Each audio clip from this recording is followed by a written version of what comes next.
There were times I was lost, dark had fear, couldn't see through the rain. In the end it was clear, hit the fan. I was more than one man who was there to lend a hand. Together we'd stand, always at my back, my guardian soldier. Team pulled together, united we conquer. Blessed is he who in the name of charity carry me when I'm weak, straight through the valley of darkness. Pitch blackness, the heartless, regardless, fear couldn't part us. Thick and thin, there by my side. At times we collide, but in the end we ride. Thick and thin, there by my side. At times we collide, but in the end we ride. We ride, ride, ride, ride. Holding strong, united we stand, divided we fall. Together we belong. I am my brother's keeper. Keep on holding strong, united we stand, divided we fall. Together we belong.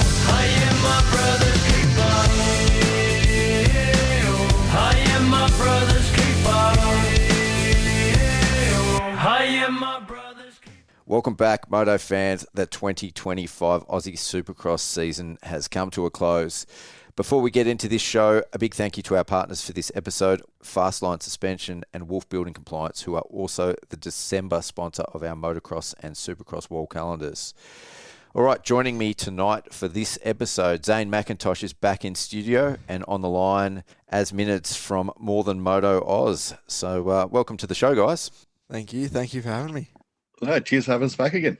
It's always fun having, two people to throw things around. So, feel free to give your thoughts as we go along. We'll make this loose and fast for the final episode and keep it a bit lighthearted. Yeah, no, it should be good. I'm excited. Yeah, well, we've just come off Adelaide. So I'll start with you, Zane. You raced the SX2 class. You're a main event guy. Yeah.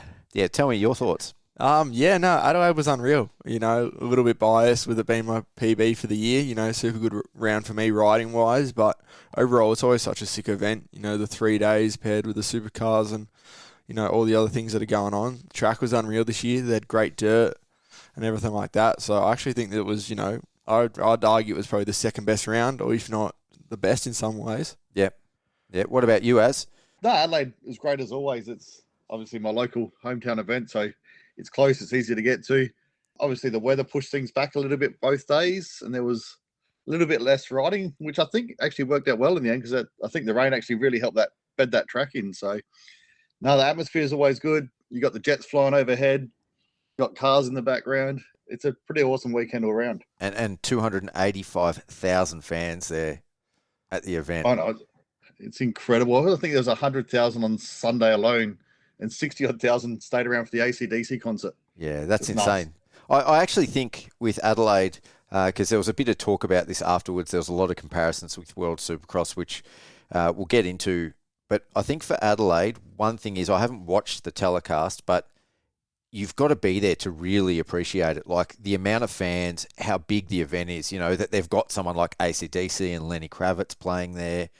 The track aside and the immediate surroundings of the track aside, like it's such a good vibe and it's such a buzz, but you probably don't realise that when you're looking at it on TV.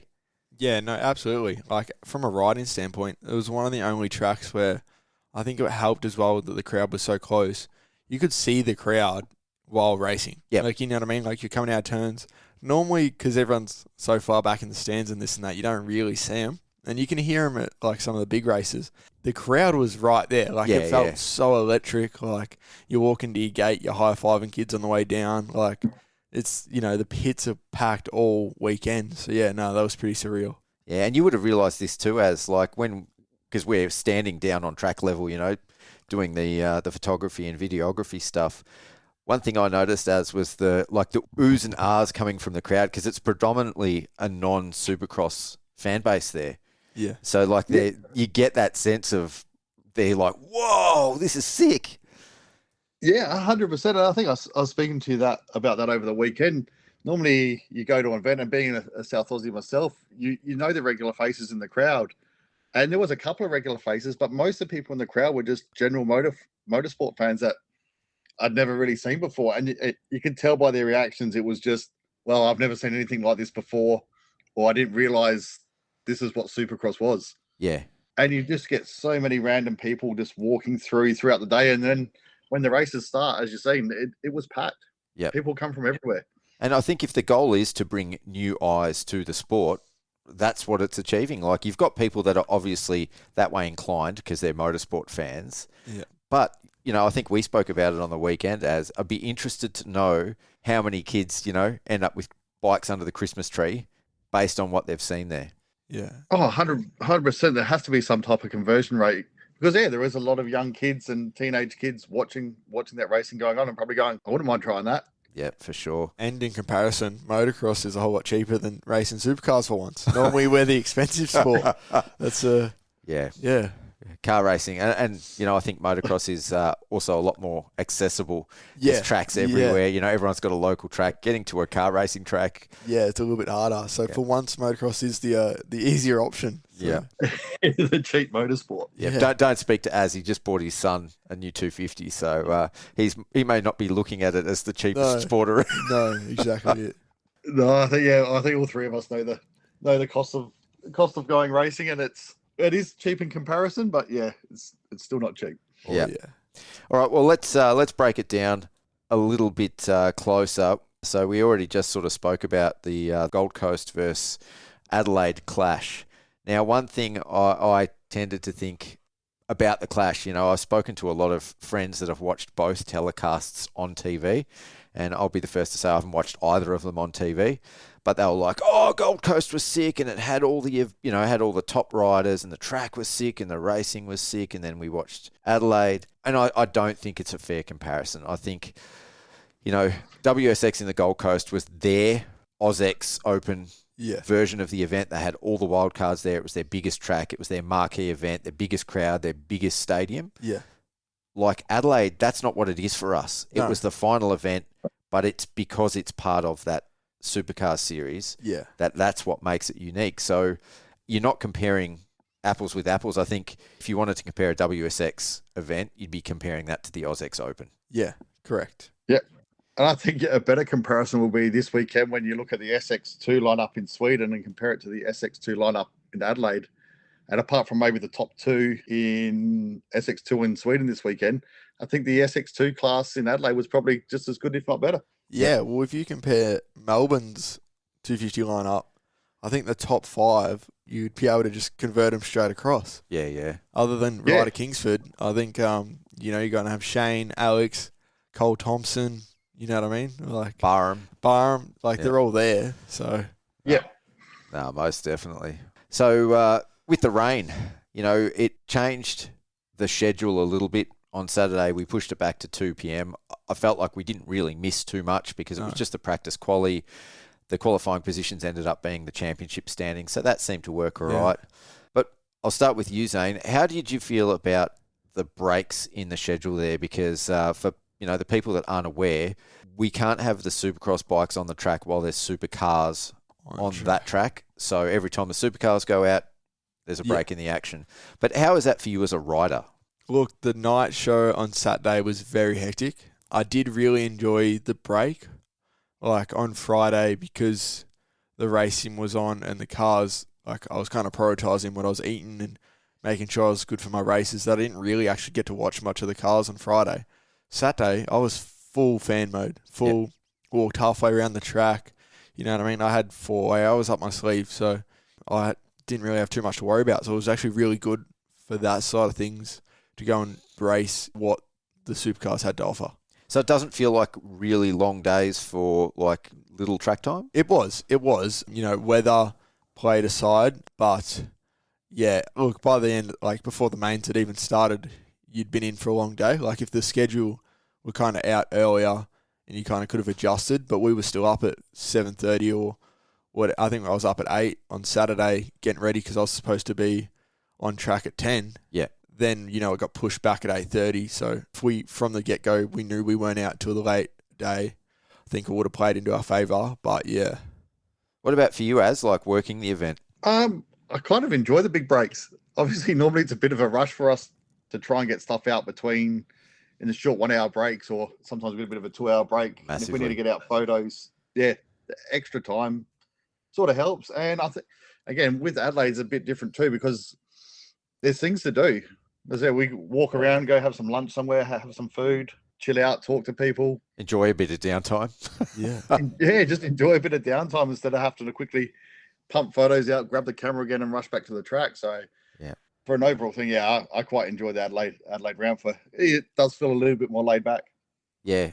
One thing which for me was a massive bonus at Adelaide last year and this year as well, and why I like the breaks, is because it gives you so much better access, and this goes hand in hand with the actual layout of the pits. It gives you so much better access to the riders. Like, you can do rider interviews, you can go talk to them. Yeah. And that obviously applies to us as media, but it also applies to the fans. Yeah, no, absolutely. Like, my pit had people flying through it all day. Like, as much as we were on the back step, so it wasn't quite, people weren't quite in my pit, but people were still coming up, they're still looking at bikes, still, you know what I mean? In Cronulla and things like that, like, you had people for the hour and a half pit party. Otherwise, it was empty, where now we had kind of had that more of a constant flow. All day, yeah. All day. It would sort of be good to have pits like that at every round. Obviously, it's not possible. You go to Marvel, and you don't want to lose the aspect of Marvel. By Marvel's sort of good, unique in its own sense that you don't have anybody in the pits. Yep. And the only people in the pits are media or riders and one other person. Obviously, Cronulla was a little bit spread out. But it was good to have everybody, both all the privateers and the pro teams, all reasonably close to each other. And obviously, again, being Adelaide, being people there for other reasons, there's always somebody walking through the pits, looking at bikes, talking to riders. It's just, a completely different type of event. Something I think we need to hopefully stay on the schedule. Yeah, I agree. I have heard word that it won't be happening next year, but that's not official. That was from another major media outlet that was making those comments. But, you know, I would love to see it there again. I really enjoyed it last year, and I really, really enjoyed it this year. I think it's one of my favourite Supercross events, like on the Australian circuit.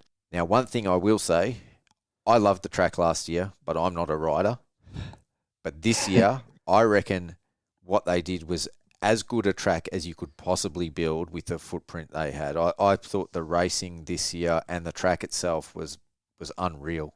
Yeah. Yeah, no, I agree. As, like, someone who raced the track, like, me personally, I thought it was the second best track. I like the biggest old track that Melbourne provides, but Adelaide track was unreal. You know, it was actually such a good track. It flowed really well. The dirt was unreal. See, nobody would have said that last year. No, I was a victim of Adelaide Supercross track last year, but no, this year was unreal. Like, as it provided great racing, there was a lot of movement. As much as we were all doing similar rhythms, the turns were like, you could throw it up the inside, you could do this, you could do that. The whoops were really good. As challenging as they were like a nice level of big and good round. Yeah, overall, it was a great track. Yeah. What were your thoughts on the track from a cameraman's perspective, Az? Oh, me, I loved it. It was a good track to shoot. And because a crowd is close to the track, so you really do get the atmosphere into those photos as well, and get a lot of people in the background, which is what you want. You want to show the event off. Yep. And made for some good racing. There was still plenty of passing. That finish line double was a big jump. Oh, it's massive. It was huge. And the landing, there was no tabletop style landing. It was either hit the down ramp or hit the top of the jump. Yep. No, I thought the track was a great layout. A little bit bigger than last year, which was great. Maybe next year, if they do go back, they could push the freestyle guys back even a little bit further again, and just a couple more meters again, and get a 45 to 50 second track, and everybody would be happy, I think. Yeah, I think, what was it? High 30s in the end. I think 37 was sort of the fastest lap. Yeah, time. I think that was qualifying fastest lap. Yeah. Yeah. So I guess, if you got rid of the freestyle guys, you could have if you just little bit pushed longer it there. back another 3 meters, you need another 6 meters for another single in all the lanes, and then but you'd have to stick with that layout. I think if you went with any other layout, you'd be hurting yourself. Yeah. And can we just give a bit of a shout out to the crew at Pro Tracks? I mean, with the amount of rain that they had on Friday night, and then again on Saturday night. Yeah, they just worked overtime. Yeah, like Saturday or Sunday morning, I should say, when I came in, I was expecting their track to be wet. Yeah. Like it had rained again, off that back of the Friday, Saturday rain, and I was like, what? And the track was mint. Did you get out there on Sunday morning? No, I got out there a little bit later. I enjoyed a little bit of a sleep in, but I got out just before the finals and watched all the finals, and the track was dusty. Like, it actually gone hard in the rhythms. So Yeah. it was, that team, they killed it. They must have had the big giant hairdryer out there. Yeah. To, Yeah, no, it was impressive. yeah, that blew me away. Yeah, walking in Sunday morning and seeing that track, it looked picture perfect, didn't it? Yep. It looked loamy and full of grip. And yeah, I was amazed it did dry out so much in the afternoon. And I think the wind and that sun quickly baked it, but it was still good. It's like it was still made for a good racetrack on Sunday afternoon. Yeah, definitely. And I mean, we'll get into that, but the SX3 and the 85s, I think, actually provided some of the best racing of the whole weekend as well. Yeah, it had me on the edge of my seat. Yeah. Yeah, so cool. And I mean, when, who was it? Ollie Burkett first, and then Lewis Cannon that hucked that finish line double. Lewis, first lap of the first final. Oh, didn't Ollie Burkett do it before that? No, Ollie was in front, and that's how Lewis passed him. Oh, yes. Yeah, because a few of the boys did it in practice, I believe. Yeah. Yeah, they did. Yeah, Ollie Burkett, I think, was the first one to do it in practice. Yeah. Yeah, that was just... that thing was big. Yeah, was that big on a 250? Yeah, that was... We were hitting at second gear pinned, and then you'd kind of, if you got a good drive out the turn, you'd kind of lean off the lip. But there was no chopping the throttle at all. Like, I don't know if you watched the 450 qualifying, about 8 guys went into the face. Just framed it. Yep. Phil Nicoletti cased the shit out of it because he hit it just like a standard finish line. Like, I just get over the knuckle, but it was deceivingly big. Yeah. So when the rhythms are different, from track to track, and obviously different to your practice track, and then you get a finish line double like that, are you just relying on muscle memory, or is it just like how do you judge, especially rhythms, but even like a finish line like that? Yeah, it was hard. Like the finishes and all that, you kind of just get a good feel. But the rhythms have been the hardest thing because every round the finishes have been like a different throttle. To go 3 in a rhythm, and some rhythms is like not quite pinned. Like at Adelaide, to do that 2-3 on the grandstand side was literally second gear full pinned, and everyone was hitting it the same. It was just wide open off the seat, and it's like sick. But then the 3 after you go on off 3, and that's like brr, brr, brr. It was just like it doesn't even make sense. Like it was just, and then Melbourne because everything was bigger. To go 3 was way easier. Oh yeah, like that spacing is similar to what I have at home, so you don't quite need to go because they're bigger. You don't need as much throttle. Like you kind of carry to the 3s. Okay, yeah, a bit easier. So you're not seat bouncing as hard. And... No, yeah, I don't know what it is, but it's more you can just carry more speed to go double. Yep. You can carry an extra 5k an hour because they're a little bit bigger. Is that because the transitions are bigger as well? Yeah. So they're just a little bit wider and a little bit rounder, so you get a little bit more rear wheel to ground time. I don't know the exact science, but yeah, like Melbourne to go 2-2-3 or 2-3 before the whoops was pretty easy. But then on the weekend, a lot of the 3s were pretty wide open, same as Cronulla. Yeah. So were you going 3 into the corner on the grandstand side? No, I did it once, and then they prepped it for quali, and they took the lip off the big one, and it was real bit houser. But that transition was really funny. Yeah, Cody O'Lone was telling me it was like so sudden. Yeah, it was real, like the 5 foot was real long. And on the 250, it's hard because you're trying to power into it, but your suspension's coming up, and then it was a really awkward jump to hit. Yep. And then they reworked it a lot for Sunday. They made it a lot nicer. Yep. In the transition. But yeah.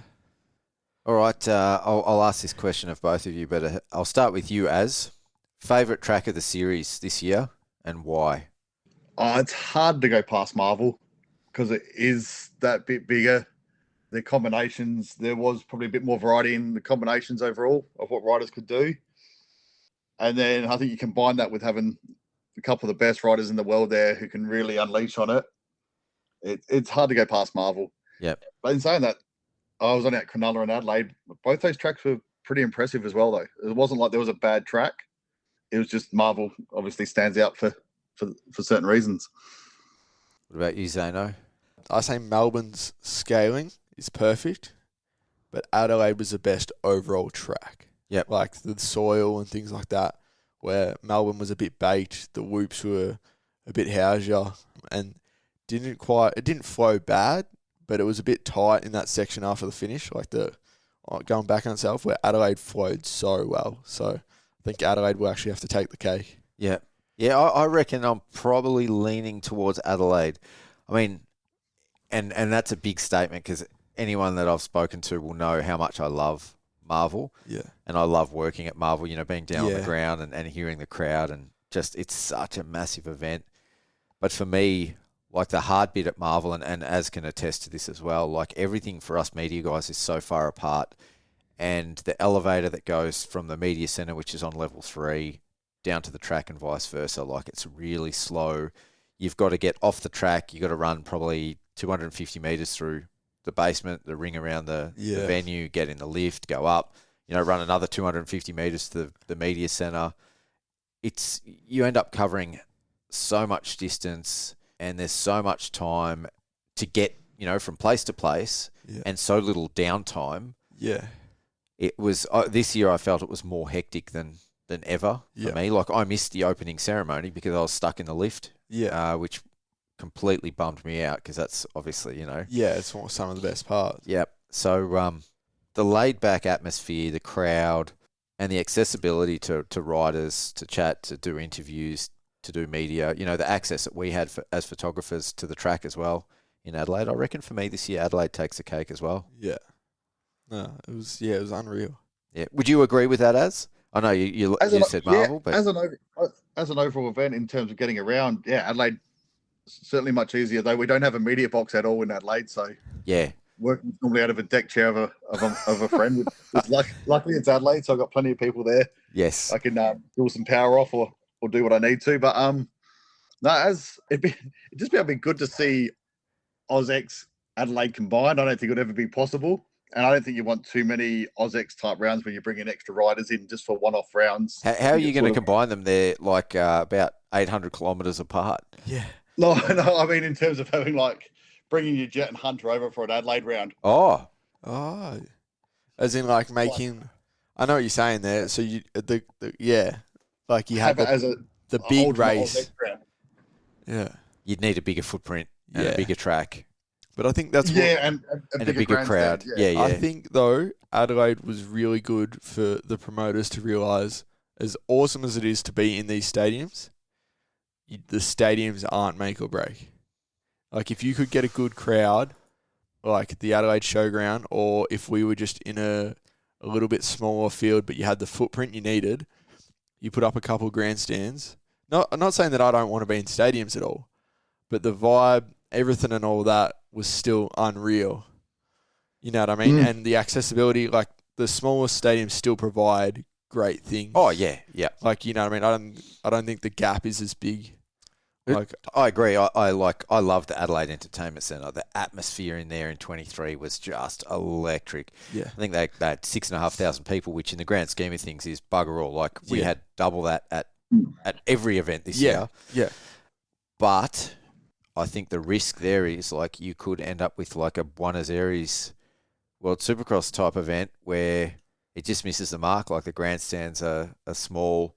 I think to have these events of the scale that we're at now, they have to be able to sell 15,000 tickets. Yeah. I think that's what we're sort of averaging out now at these Australian Supercross events. Yeah. Which is unreal. Yeah. And it's so sort of a weird number to be at, though, isn't it? Especially in Australia, because a 15,000 spectator mark's probably not enough for most stadiums, and too many people for the smaller stadiums.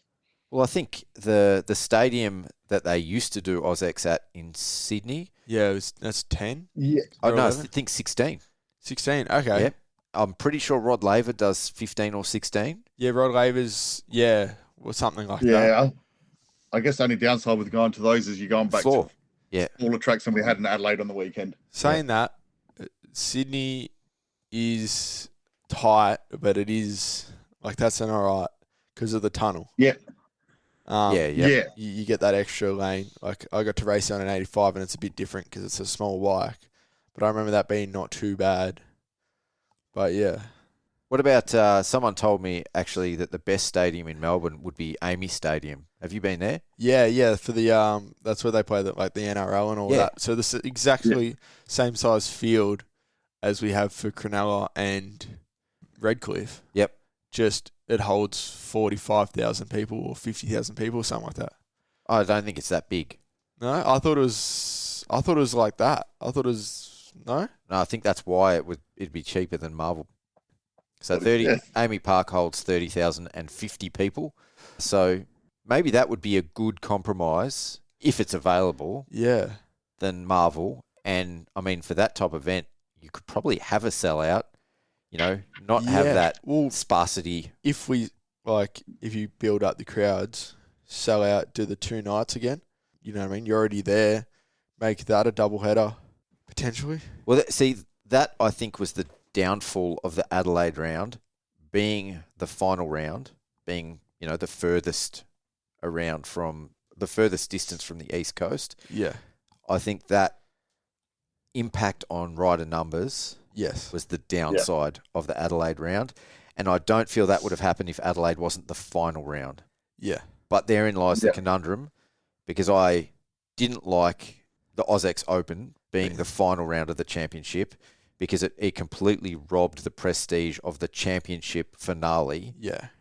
and robbed those riders of the ability to be, the front and centre, from the wild cards and the internationals that came over. So I think what you've said, Zane, is would be really great if it was like a 2-nighter.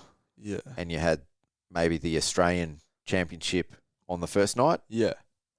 the big finale, and then that went into, the AUSX Open of the Or- next night. You did it the other way. You had the AUSX the Saturday or the Friday. Then you've got the last round, so that way championships haven't been crowned. I feel like that'd be weird. I'd like to see the final round stay independent. Yeah. I thought Adelaide You're would right, be a good Az, round for the final round. And in a lot of ways, it was. I thought it was definitely better than having it combined with AUSX, but it still sort of lacked a little bit, being with the classes split over 2 days, and you really haven't got the genuine Supercross fans there to celebrate it as well. Yeah. Yeah, see, It would be nice. that to me didn't really rob it too much. I thought, No, I the guess it's, celebrations were still great Yeah. afterwards. And the 2-day thing, I actually think it was kind of cool, because you got to focus on the SX1 and the SX2 guys. It wasn't like 4, champions crowned in one night, which is a lot. By the time you get into the end, you're like, another podium, you're running over there, you're getting your shots, you're kind of cooked. Whereas I think for us as media guys, especially, as it kind of allowed, in my opinion anyway, us to focus on what was going on in the championship. And it really, like, you attacked the 85s and the SX3 guys with a bit of vigour. Like, it was cool. I definitely think, like, the SX3 kids in that racing on the Sunday, the amount of SX2 and SX1 riders in the grandstand watching the races was, and that wouldn't happen. Like, if we were racing, they wouldn't, we were kind of focusing on ourselves. So I think that definitely helps with that. 100% in that regard. And that's something I did notice was the amount of riders, especially around the podium, and guys like Dean Wilson, who came back across and were watching and went in and celebrated with the 85 and the SX3 riders. How cool was So I that? guess, That's, awesome to see.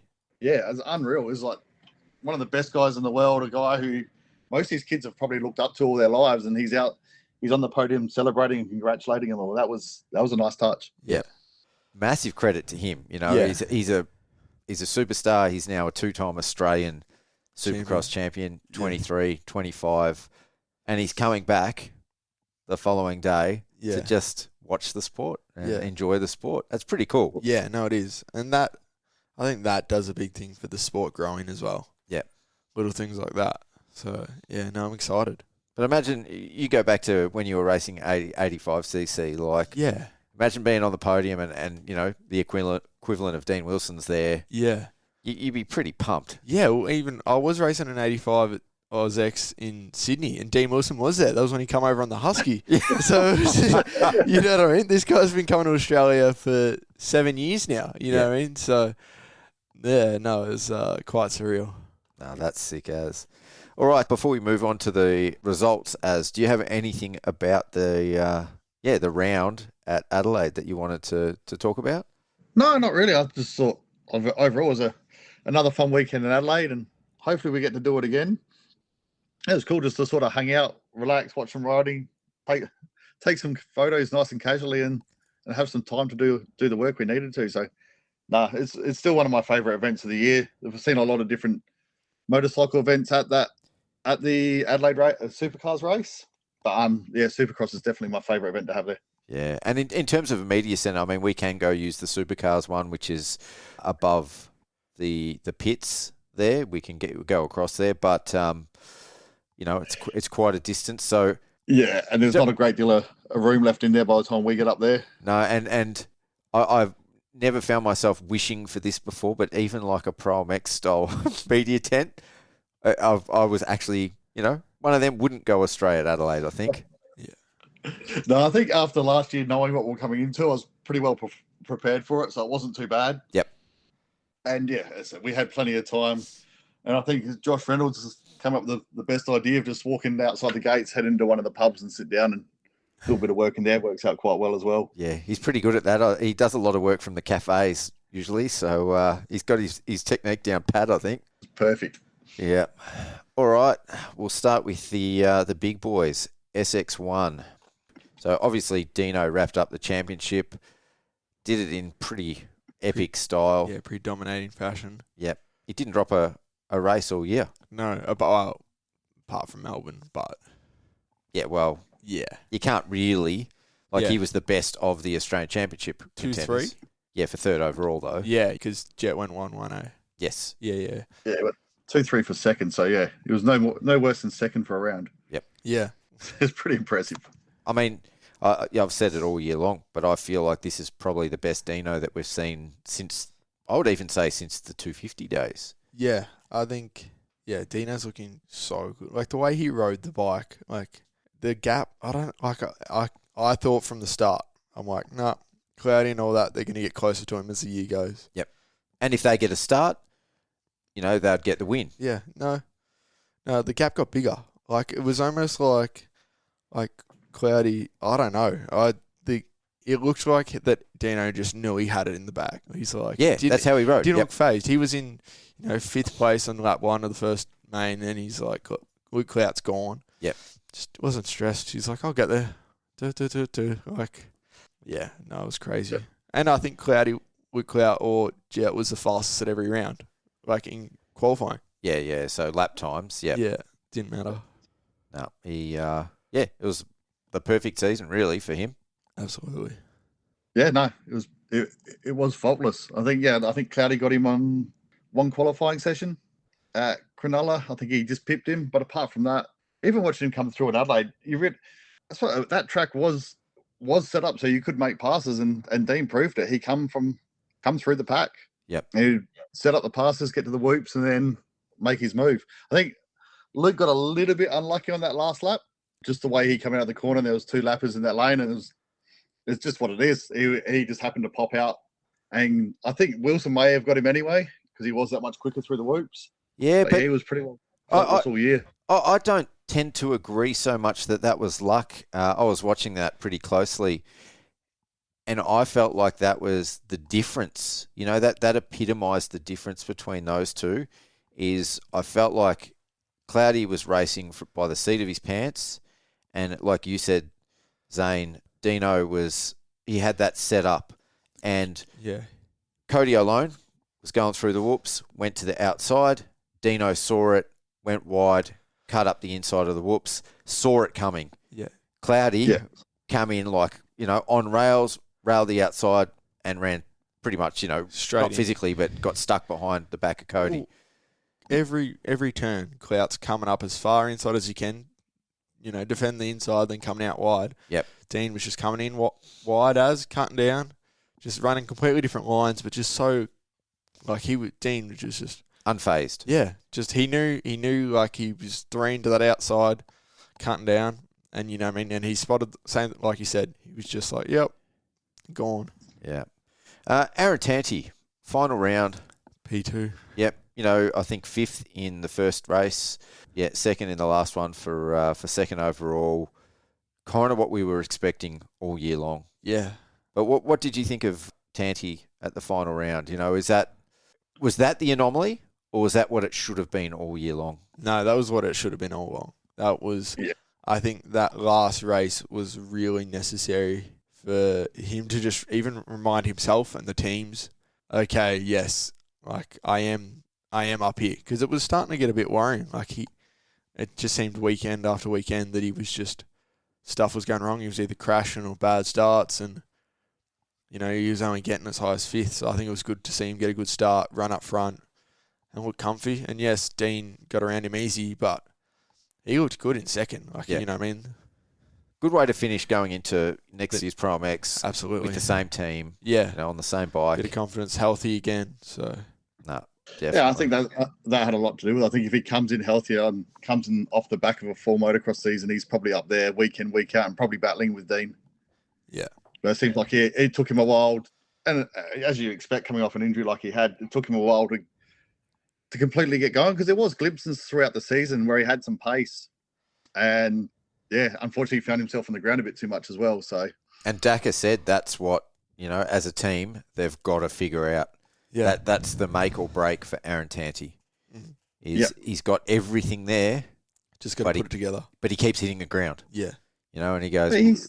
He's had periods like that before. I think in his early 250s days, I think that was the same type of thing. He was always fast, but on the ground a bit too much. Then he figured it out. Yep. Yeah. And then most of his 450 career, he has had it pretty well figured out. It's just a bit of a bad run probably in the last 12 to 18 months. Yeah. Well, that's like his He had years there where he was competitive on that 450 in Supercross. Yeah, his championship 450 year, that's all everyone talked about was this is Aaron actually putting it together. You know what I mean? He stayed off the ground and won, you know what I mean? So I hope he refines that form. I think he'll be a close 3rd in the championship with the other 2 dominant boys, Webby and Beaton. So, but yeah. Yeah, he'll be up there. And obviously we're not going to have Cloudy next year. No. So I'm hearing that he likes playing cards. His favourite game is solitaire. That was word on the street. He's spent a bit of time in front of the laptop lately. Yes. Yeah, he likes to play it with Americans. Yeah. Yeah, that's what. Is that what you've heard, Zane? Yeah, I've heard very similar. Yep. Yeah. So. Yeah. So good luck to Cloudy in his new. Yeah, his new journey. His card playing career. Yeah. Oh. Hopefully, you don't get abused too much for.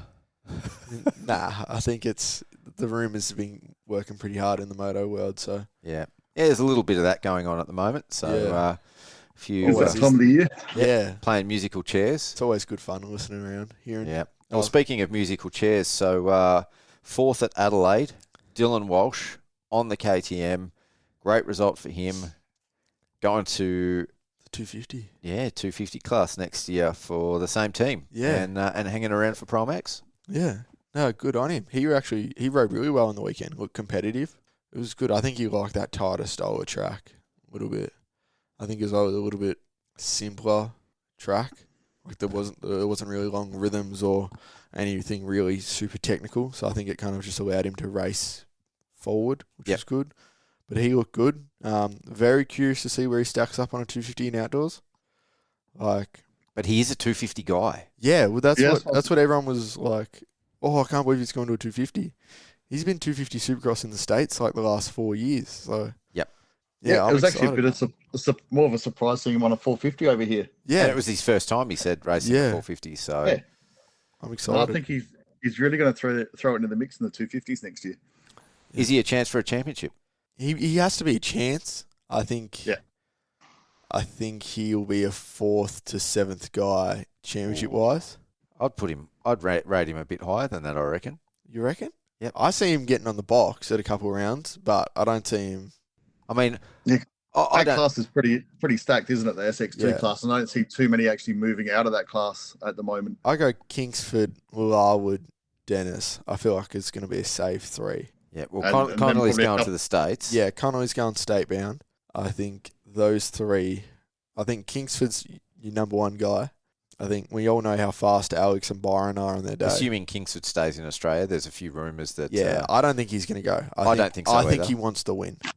I think a year winning here would do him better than another year just chasing guys. If I think And mentally, and just getting them done, you know what I mean? I think you'll regret going to America now and not ticking off the championships. Yeah, yep. there'll All right. be 2 Kingsmans in that class next year too, won't it? Yeah. Yep, 2 in the class.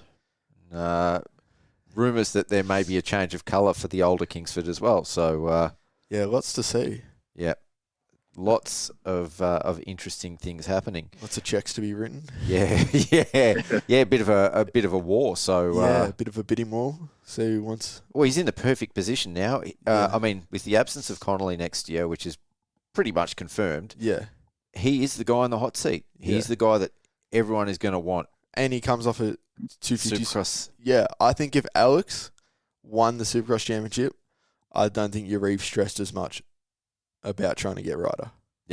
So, yeah, who's got the bigger checkbook? I think that's what it's going to come down to. Yeah. Yeah. But going back to Walsh, I think one thing that we're overlooking here is the fact that, we've just seen him racing against some of the best 450 guys, certainly in Australia, Yeah. and some internationals, and he's been a consistent sort of, I don't know, third to fifth place Yeah. guy, would you say that? Yeah. That's got to put him up there in the 250 class. I think the caliber of riders that he's racing against in the Supercross season this year, they're no slouches. And you put Yeah. any one of those guys on a 250, take away the size, the physical size of some of those dudes. But I reckon, any one of those 5 guys could potentially win a 250 championship. Yeah. Yeah, well, true that.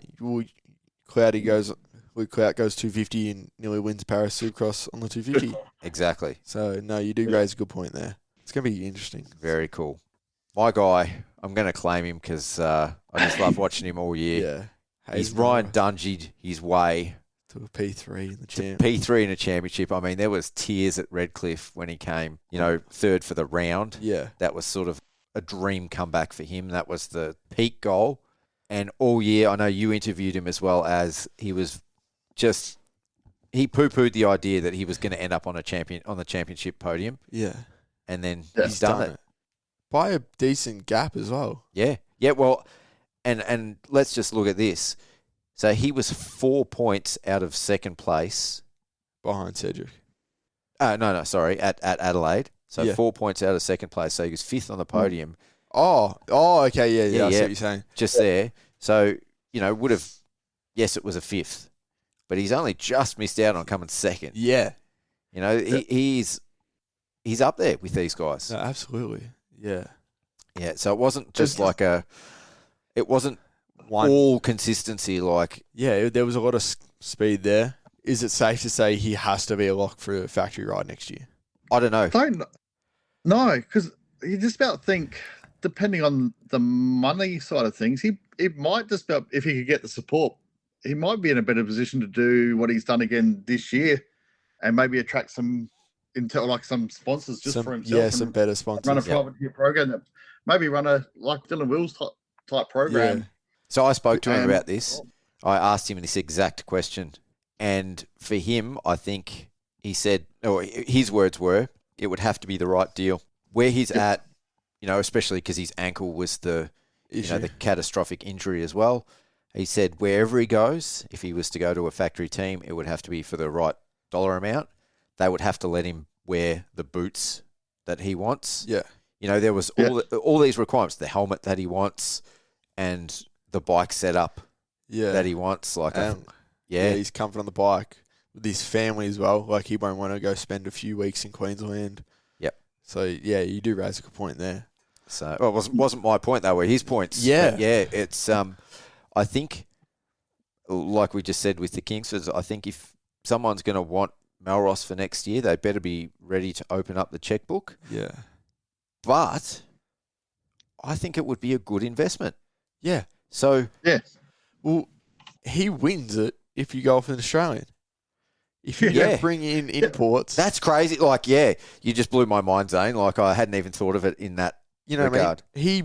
He just beat, we all talk about how Luke Clout would be a 4-time Supercross champion, or Aaron Taney would have. Hayden Melross would have just Won the Australian Supercross Championship. Super title. Yep. if it wasn't for Uribe. But no, like Yeah. I mean, Yeah, you look at the names behind him on that list. You got Walsh, Clout, Tanti, Harrison, Nicoletti. Yeah. Dylan Wheels. Like he's beat even good Aussies, factory guys, and internationals. Yeah. Yeah. Like Yeah. Wow. I'm sure if Ducky could turn back time, he'd probably invite Hayden out to ride the CDR Yamaha. yeah. So, yeah, but to answer your question, Zane, like, do we see him on a factory bike next year? I don't know. Oh, yeah. I got another question for you while we're talking about people getting factory rides. Does this season hurt the Americans wanting to come across? Or do you think that the Aussie teams are just going to spend more and try and get bigger names if they're going to come across? I still think they will go for not necessarily bigger names. And I disagree with some of the talk that Nicoletti was invited over for the PR side as much as the racing. Yeah. I think that my personal opinion is that Monster Energy CDR Yamaha paid him to win a championship. Yeah. That's what they wanted first and foremost. Absolutely. The fact that he, is much a fan favourite is kind of very secondary to that. Yeah. It's a little bonus that isn't. Yeah. It's a big bonus. Yes. But it's not what they were paying him for. Correct. And when you look at someone like Melross, he has beaten Walsh at all but one round, all but the last round. He's beaten Mitchell Harrison at every round. He's beaten Phil Nicoletti at every round. Yeah. I think he beat Wilsey every round but Melbourne. Yep. He beat Subaros in the last round. Yeah. Subaros is injured, but Yeah. notwithstanding, you've got to survive Yeah. the season. But does that make the teams look closer to home? Maybe as for their second rider. Yeah. But you still think you don't think CDR will double up on an import next year? They may double up on one import, Yeah. I think. I think they will look a lot harder and closer at someone like Dylan Wills or Hayden Melross or Luke Zielinski Yeah. than they would have this year. Yeah. Yeah. I think it's regained a bit of spotlight. Yeah. On how good our Aussie guys are. Yeah.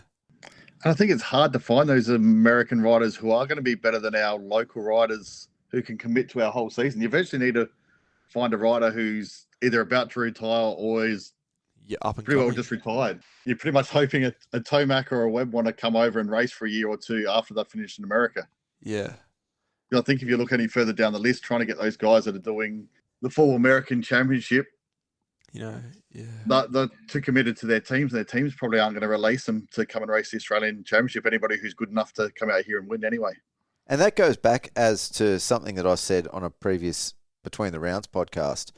I think now that our Australian Supercross Championship, continuing on the same trajectory that it's been on and going off this year, it's got all the ingredients. We've got world-class tracks, world-class venues, world-class riders. There is everything there that would attract, like a Webb at the end of their AMA career or a Tomac, except the money. Yes. Yeah. Which, touch wood, is coming. I hope. Team money, maybe someone puts up really good money. Yeah. But they're still winning massive, like $100,000 for winning a Supercross round. Well, in the US. Yeah. What's the purse in Australia? It's like $3,500 or something for a Lux Turner's championship bonus was roughly 60 grand. I heard, because people were asking him, like he was talking to one of the boys that I know, and they're like, "Oh, you're not missing out on much showing him the rain," and he's like, "It cost me about 60 grand." Yep. That's his first championship. Jet makes 100,000 off a race win a main event. Yeah. So the money is still a big gap. Yes. So I think that's the next place. That's the next ingredients that AME needs to look at in the future of this championship if it's going to continue to grow. And it could operate where it's at right now, for year after year, but I think it will get stale. I think there'll be an attrition rate for riders because the reality is, and this was, again, testament to riders not appearing at this final round, like when it costs 10 grand to go race for a top 10 SX1 guy, and they've got to travel halfway across and take, Australia and take 2 weeks off work Yeah. to be out of pocket. Yeah. Well, Yeah. It's kind of, yeah. I don't know. It's a big, big weakness Yeah. If you in made the sport. every Australia. main of the 5 rounds in the 250 class and didn't get placed higher than 15th, you would have got 250 at each round. So you got $1,250. Yep. Which doesn't even cover your entries for the year, which was about 1,700. Yep. So, yeah, I think that speaks enough volume. Yeah, so you got a professional sport that people are paying big bucks to compete in. Yeah. The professional more to athletes are travel to. losing money. Yep. Yeah. Well, imagine asking one of the bench players in the AFL, "Hey mate, can you pay me $1,000 to play this weekend?" He'd look at you silly. Yep. Like, yeah, Sorry, go as. I was going to say, I spoke to a couple of the other privateers who didn't come down, and that the main reason they didn't come down from Queensland to Adelaide, especially the Adelaide weekend, accommodation's not cheap. no, Yep. Everything's sold out. And That it's- V8 supercar race, that's the downside of being at that race, is everything's sold out. The restaurants are packed. yeah, It's an expensive weekend if you're traveling to it. and it's 3 days. Like you have to And be there yeah, at best. Like you're there Thursday night, Friday, Saturday, at minimum. You know what I mean? Yeah, and I'll be fair. I don't know where the margins would come from. I don't know what sort of margins AME are, making off the round. the ticket sales. Yeah, for Yeah. each round. Obviously, it's going to be very variable, depending on where we are, the stadium cost. Adelaide's. I wouldn't even know where to start at a round like that. But we're at that point too, where I think there's going to be money now from ticket sales that is surplus. Yeah. Because we're selling a lot of tickets at these events. And we're also big enough to attract outside sponsors. Yeah. And I think that's where a lot of that money is going to have to come from. Yeah, I think like the Dylan Wills program, the JQ cars and things like that. I think getting naming sponsors might be the better avenue for these next year or two. Like, Yeah. Put up the money for the class, put it towards the purse, yeah, and build it up each year. yeah, I'm not expecting, you go out from this year from nothing to next year. yeah, $5,000 a main or something crazy. It'd have to, realistically, you'd have to be able to offer more than, for SX1, Well, the $5,000 would still be chump change in the grand scheme the of US is $2,000 US for the top 40 if you make the night show. Yep. And you get an additional 1.5 US for the making the main. So the top 22 you get minimum 3,500 US each weekend, and you can do that 17 rounds if you're in the 450 class. Yes. So it's not horrible money if you know what I mean. You look at it that way. Yep. So yeah. Yep, definitely. If they can put up 100 or 150 grand for a win, Yeah. I mean, if we had, Well, that's what I don't know, because a lot of the money, I'd like to know how much money the AMA pay the riders, because I know they get 100,000 bonus from the teams, but I don't know how much. I don't think the actual series bonus was too big. Oh, I think it is now with the what's called Super Motocross and The Super Motocross is crazy. but that's all done through TV rights and TV money. Yeah, I think that's the problem we have here as well. okay, here we Still go. at the point where 2024 purse and bonus from the series yeah, for the 31 round season of motocross and of super motocross. yeah. So in 2024, the total purse and bonus money from the AMA for the 31 round season of super motocross in the US is $10 million. Jesus. Yeah, Yeah. So, we operate on a 1/10 yeah. scale in Australia. Our population is 1/10. Everything, it pretty much works out Perfectly. perfectly, except we're getting more than 1/10 of the crowd Yeah, than they do at a US Supercross. And- So, I mean, at the moment, our entire purse wouldn't be 100,000, let alone $1 million. no. Well, MX Store put up 10,000 for the privateers. That's 10,000 covers their privateer coverage for the 5 rounds. So, I think that's where we've got to go. Like, it's got to improve. And again, not expecting it for next year or even the year after, but it's got to keep going every year. It's got to be building. The money has to start. The investment has to start going back to the riders, I think. Yeah. Because the trade-off there, the payoff there, is the fact that if riders are getting better money out of the series, they can afford to take more time off work, they can afford to train more, the level is going to increase. Like someone like yourself, Zane, or even a Hayden Melross. Yeah. He's busting his ass running a business. He's got to keep that business going because it's what pays the bills. Yeah. It is. He does civil works. Those machines aren't cheap. No. The payments on those machines aren't cheap. They've got to be constantly earning money. And whether, the trade-off there is that he can pay someone to actually fill his role there. But at the moment, he probably can't. Well, how's this? Jesse Bishop got a phone call from work on Sunday after Melbourne. He nearly had to fly home. He drove to Adelaide on Sunday, nearly flew home to Queensland to do a job and then fly back just to make ends meet, you know what I mean? Like, because he's running his own business as well, like stuff like that they don't see that, you know what I mean? Yeah, that extra little bit of money would make a lot of difference. Yeah, I agree. And you don't want to lose. You don't want to lose the Jesse Bishops or the Joel Siglanos or guys like yourself from the series, because unfortunately, if you end up like World Supercross when you only have 14 riders on the gate, it just doesn't look as good. No, and that's what we had.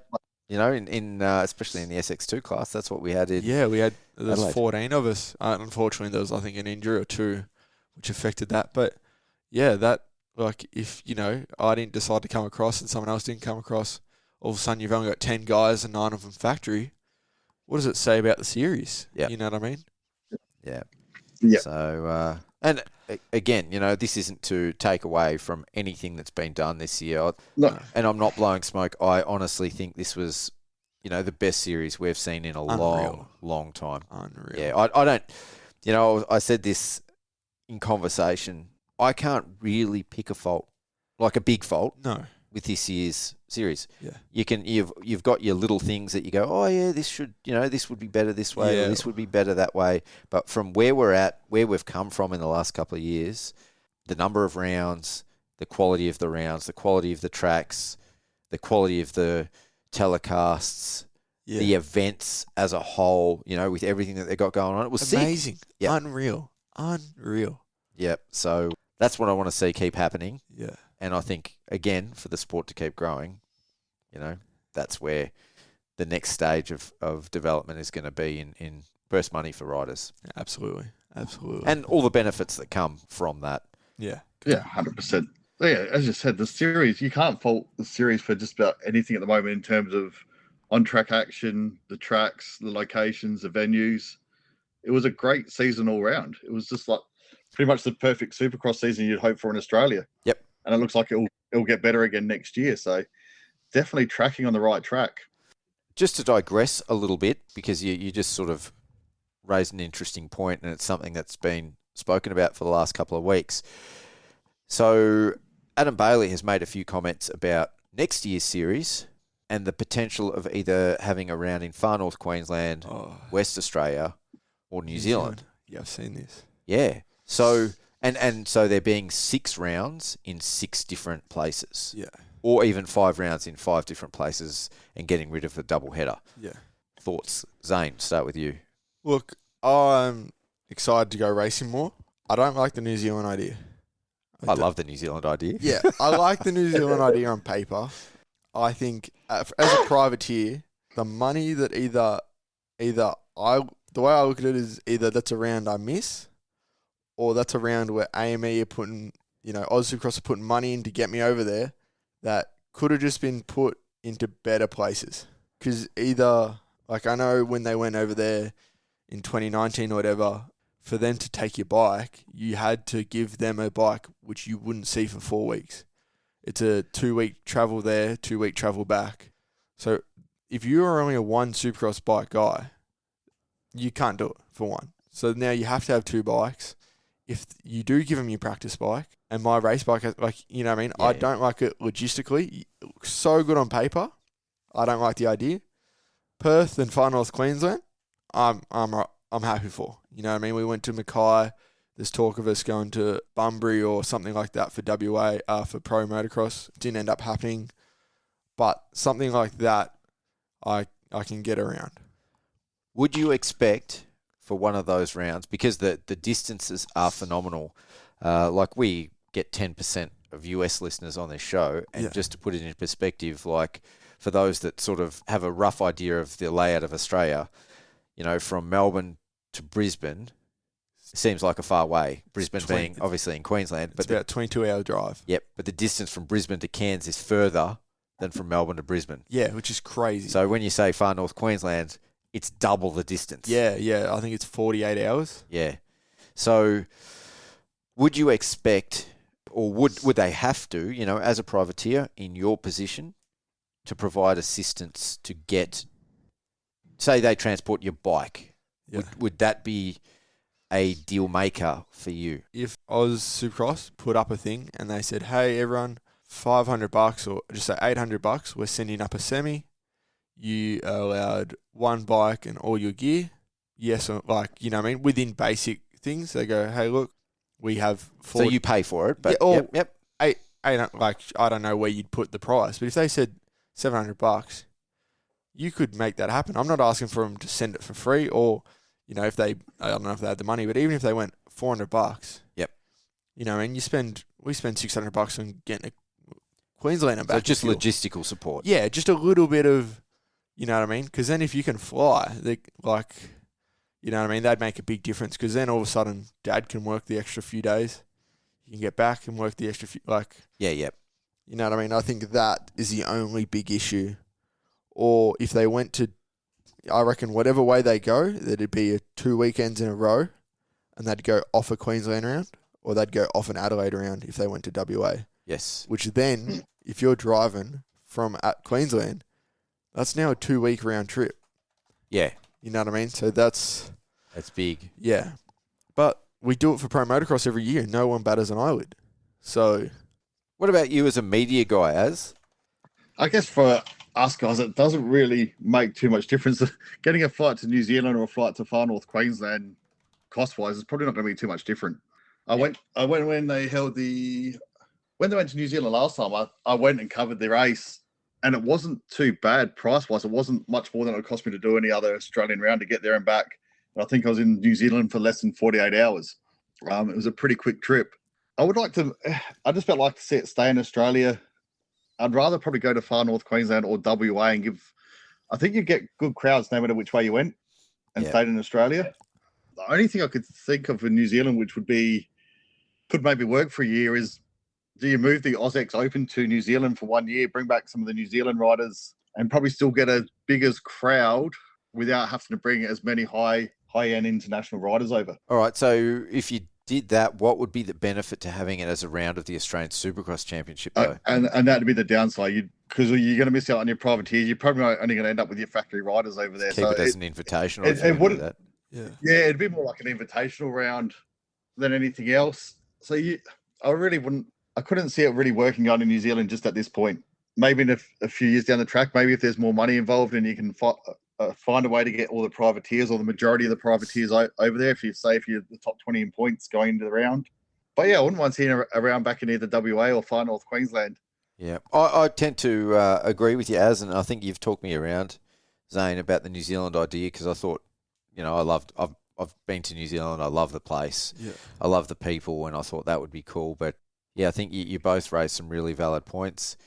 If I had to choose between one or the other, I think I'd go Perth, because I think from a fan base, Perth is massive. Yeah, but people from Far North Queensland are going to travel down to your Redcliffe rounds, like if they're big fans. Yeah.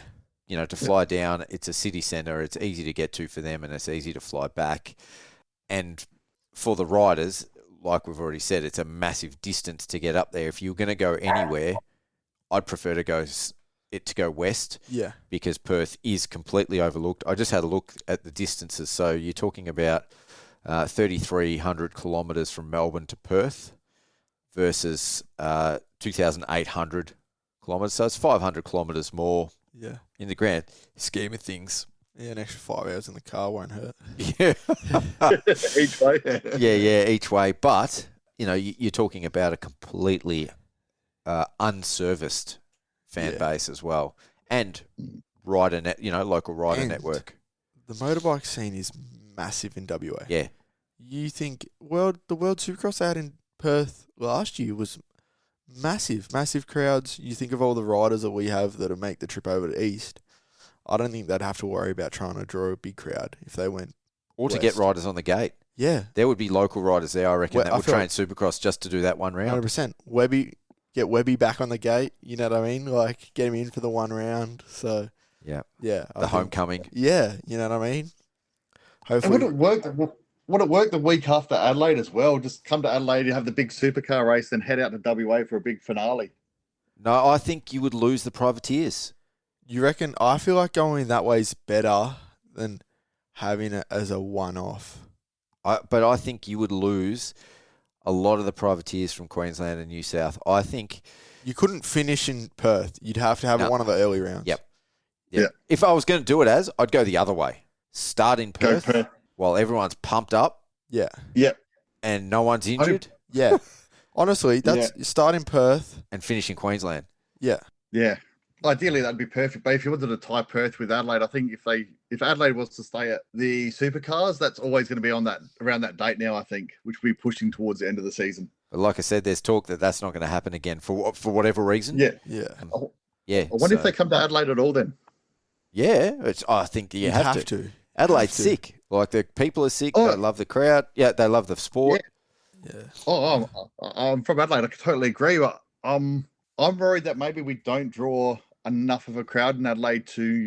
Adelaide's a lot smaller city than these other cities, and are we still able to get 8,000 to 10,000 people in Adelaide to a one-off event not tied into the supercars? Yes. I think so.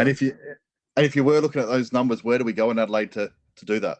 Like I know some venues that would be great, but I don't know if you could get hold of them at that time of the year. Gilman The Speedway. Speedway. How many Yeah, do you that- reckon That worked. has Yeah, been true. there in the past? I feel like that has been one of the bigger rounds. And the Speedway always works well with the track. Yeah, and I think you probably need 5,000 or 6,000 people there to make that look full. Yeah. And low cost, though. I Yeah. reckon go Perth, Adelaide. Would you go back-to-back weekends? For those two, maybe. On the way back. I feel Yep. like that's an all right on the way back. Yep. Melbourne, Queensland, and then Finish in New South. finish in New South. Yep. Yeah. I like that. And then how many weeks would you have from round one to the last round? Well, I think the original schedule that we had here was really good, where you had 2 rounds. There's like a 5. 3 or 4 week gap, or no, maybe it's 5 weeks. or 5 weeks, and And then it's- 3 consecutive rounds. No, the 3 in a row is hard as a pro. It was a good as a Melburnian. But, Zane, how much of that had to do with the fact that Adelaide was a 3-day event? If you were going Saturday to Saturday, it wouldn't be as bad. Yes, true. But yeah, true that. I feel like they're the only 3 you could get away. Like you could either get away with 3 in a row with Adelaide, Melbourne, New South, or Melbourne, New South Wales, Queensland. Yep. But you'd have to it didn't matter which way, but everyone would be happy to kind of Yes. snake their way through. Yep. But I think, in terms of rider numbers and not having that end of season attrition rate, started in WA if you were going to do that. Yeah. Yo, yo, yo, we hope you're enjoying the show. Here at Mental for Moto, we can only do what we do because of the sponsors who support us. So please stay tuned for a couple of brief ads and make sure you show these legends some love. Are you getting arm pump, fatiguing after just a few laps, or feel like you're often fighting against your bike? Today's motorcycles have been designed and built to suit a broad range of riders, conditions and riding styles. This one-size-fits-all approach, however, means that when it comes to your own riding, your bike is often not handling and performing at its very best. Whether you're a weekend warrior or an elite level racer, Fastline Suspension will help you unlock your riding potential by ensuring your bike is set up perfectly for your specific needs. And with the right setup, you're guaranteed to go faster, fatigue less, and ultimately have more fun riding your motorcycle. So what are you waiting for? Contact Adam at Fastline Suspension now. Fastline Suspension, set up for maximum performance, precision tuned for you. The warmer months are nearly here, and there's nothing more refreshing after a day at the track when you're sweaty, grimy and exhausted than taking a dip in the pool. Southeast Pools specialise in building high-quality fiberglass and concrete swimming pools across the Peninsula and Gippsland region, and offer a range of designs to suit every lifestyle, yard size and budget. So pick up that phone, give Trav at Southeast Pools a call today, and be ready to take the plunge this summer. At Mental for Moto, our mission is to give the unsung heroes of Aussie motocross a voice. From grassroots racing right through to the biggest events in the country, sharing the stories you won't hear anywhere else. From the privateer chasing the dream, to the junior rider who is pushing for their first win, the mechanic who works late into the night to get the bike ready for race day, to the track builder who turns a pile of dirt into a work of art. This is the beating heart of our sport. We're able to bring these stories every week to thousands of Aussie Moto fans thanks to the generous sponsors who share our vision. If you're interested in the advertising packages that we have available, or just want to show your support, please check out our website, www.mentalformoto.com, and we can tailor a package to suit your needs. Now, let's get on with the show. All right, let's get back on track. Yeah. We've solved all of AME's problems. So That's it. Yeah. They're going to listen to this and go, fuck, I'm even Yeah. less clear on... Yeah. Adam Bailey's just crossed out New Zealand on the whiteboard. Yeah. And the Mental for Moto podcast is like, not listening to these Yeah. guys again. It's just confusing. SX2, Alex Larwood, hometown hero, does it Yeah. for the final round. What a man. Oh, I don't think there was a single person like in the crowd that wasn't excited to see that man stand on top of the podium. Like, Yeah. And now that you said that, Zane, it just reminded me of something that I did want to talk about. I didn't make a note, but you just reminded me, which I thought was unreal. And kudos to Oz Supercross and the live announcers, because I think it was something that made this round so much better and it's something that's been lacking in Australia, I think, for the last 3 years of Supercross especially, but probably forever. home races. No, they talked about specific circumstances within the event as part of the announcement. So they talked about Alex Larwood being the hometown hero, like that got the crowd fired up. They talked about, after the first race, what point standings the riders were on and what needed to happen for the championship and what needed to happen to get the overall for the round. Yeah. Like even as media guys, half the time we're going, fuck, what needs to happen here and what needs to happen there. That built the suspense and the excitement at the event in Adelaide, like so much. And especially on the Sunday for SX3, because that was so up and down. Oh, 4 points separated 3 guys. Yep. Paved the way. The way. The announcement. So, Jack Devinson, 254, and, Cade Kingsford, number 20 on the red bike. Like, those two are tied on points, 4 points back. Number 9 on the Yamaha, Ryder Malinowski. Yeah. Like, Going really, into the really final race, breaking it down. tied on points. Yeah. And Allsop 7 points back. Malinowski 4 points back. Like, Yeah. that's what you want to hear. Whoever wins this wins the championship. And then you see everyone in the crowd go, oh. Yeah, and they know what's going on. Yeah. Oh, it was unreal. Yeah, I totally agree. Did you pick up on that, and was that? Oh, are you as I excited did. about that as I am? I was standing at the end of the track trying to work out points. I was trying to get onto computer time as quick as I could to see where the points were because I wanted to post an update. And then, Cam Williams started reading out the point situations. Like, thanks, Cam. This is awesome. Yep. Yeah. And it was. And you could see people in the crowd. And I think people in the crowd naturally start to pick out their favourite riders or the bike they've got at home. So then they start cheering on the guy on the same bike as them. Or being Adelaide, the SX Tour, a lot of people were then cheering on Alex on the Saturday. But, on that Sunday, you could see people were starting to get around different riders. And it made it so much more intense and interesting. That's one thing I think that has lacked in any series outside of the AMA. I think that's where World Supercross has fallen down. That's where the Aussie series has fallen down on the TV telecast and the live events. Is they don't talk about points enough. No, and even for people following the series, like short of looking up CompuTime, and we've already spoken about me and as media guys, when you're there, you're already chasing your tail. There's so much to do in so little time. Like half the time, you got no idea what's going on until the end. Yeah. It doesn't matter whether you're a fan, whether you're in the stands, whether you're a rider, whether you're a media guy. For the live announcers, all the telecasters to be putting that sort of information in real time forward, it just makes the event so much better. Like, I can't say how much better. Yeah. For me, I reckon that makes it. Yeah, absolutely.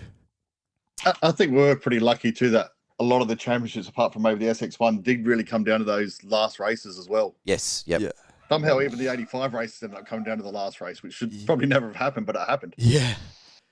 All right, back to SX2. Yes. Alex Larwood, sorry, mate. We've just robbed you of your glory. So, yeah, hometown hero, took out the win. Great ride. End up 4 points short, 2 points short. 3 points, I think. Yeah, well, I was quite split the middle. 3 points. Yeah, right in the middle. Yeah. It was, I know, I seen him fist bump. Well, I was lucky enough to just be just behind him as he come over the finish, but I seen him, photos of him fist pumping, and I seen him looking to Urive and that, trying to see, do I cheer, do I not? What? Yeah.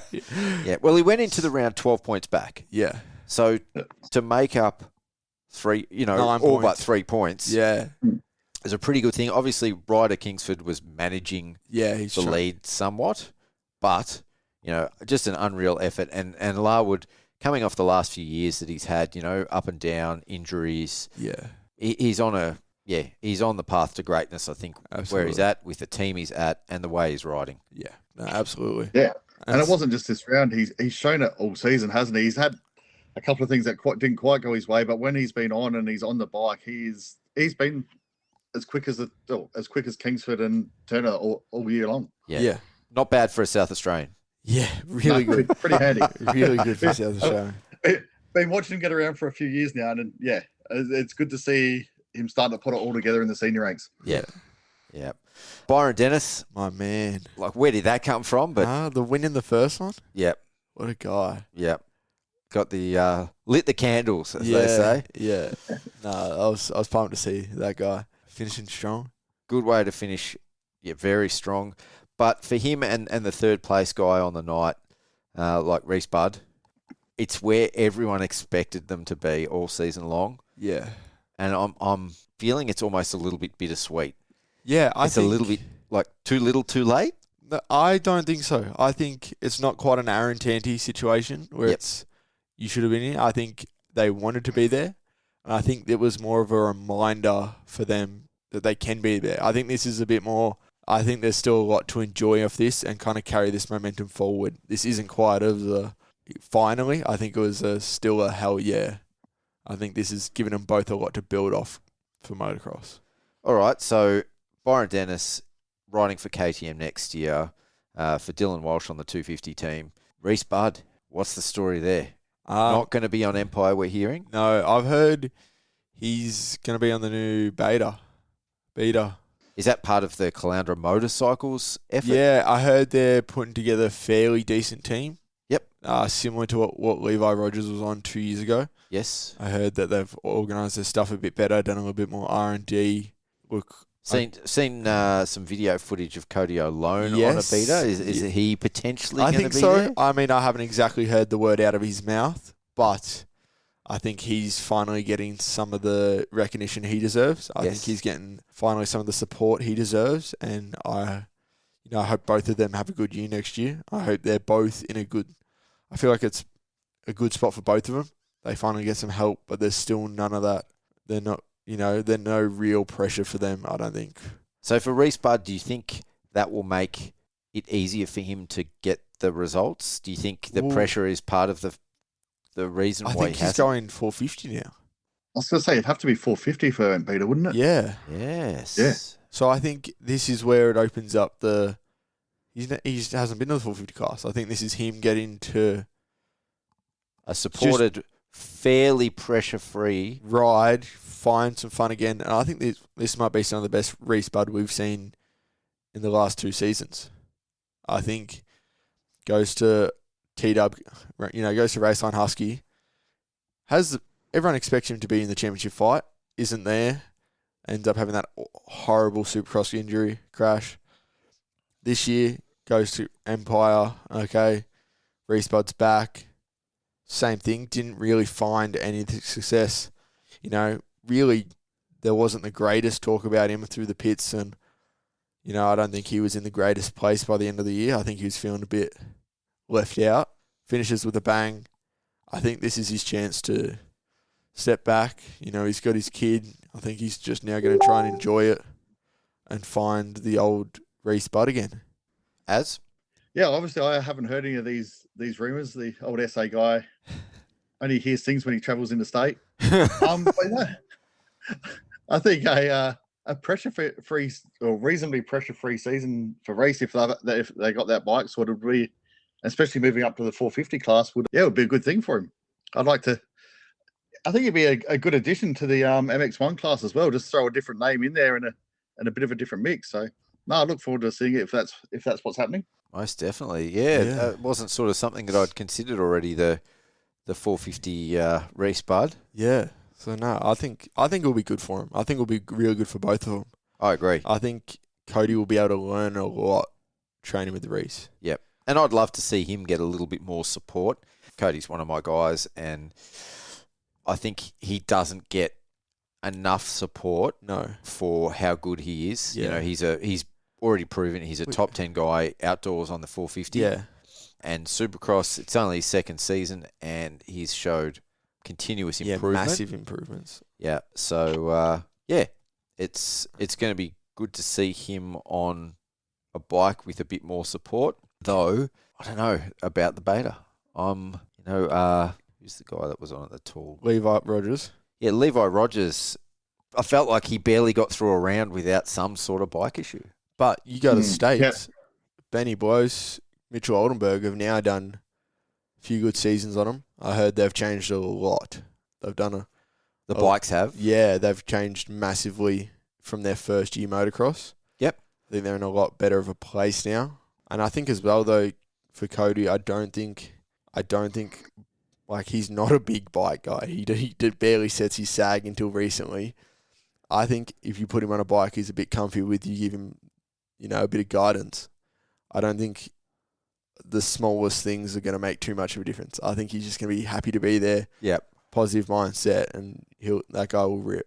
Yeah. I mean, we've joked about that before with Cody. Yeah. He doesn't know anything about it. No, you could set his bars up backwards and he would be like, oh, yeah, feels good. But no.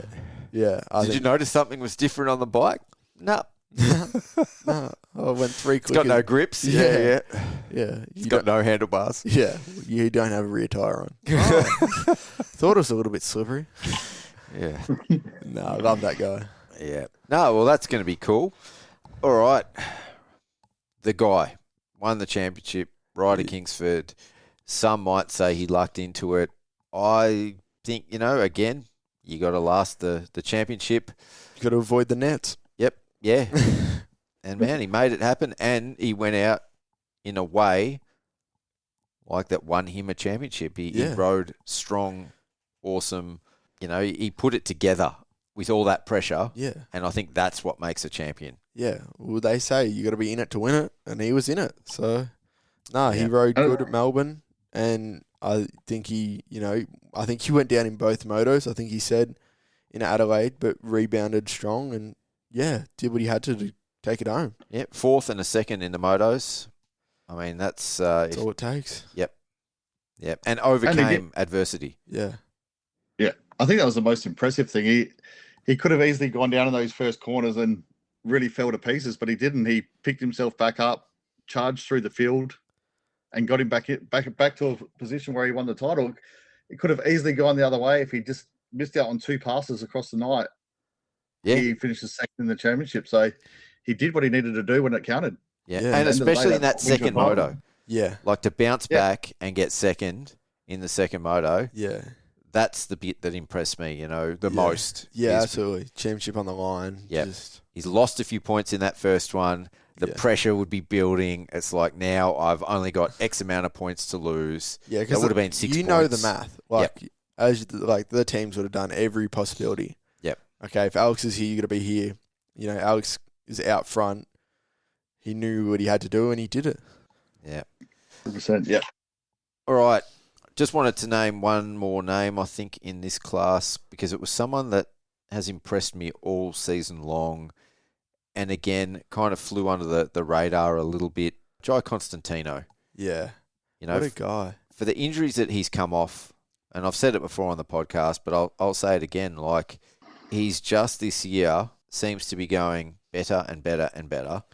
Yeah. And as far as the privateers go, he's been super consistent. Yeah. Like, what did he end up in the championship? I think he ended up 8th or 9th? Eighth. Yeah, eighth. Yeah. 8th in the championship. Yeah. Yeah. And, you know, had a horror round at Redcliffe for round 2.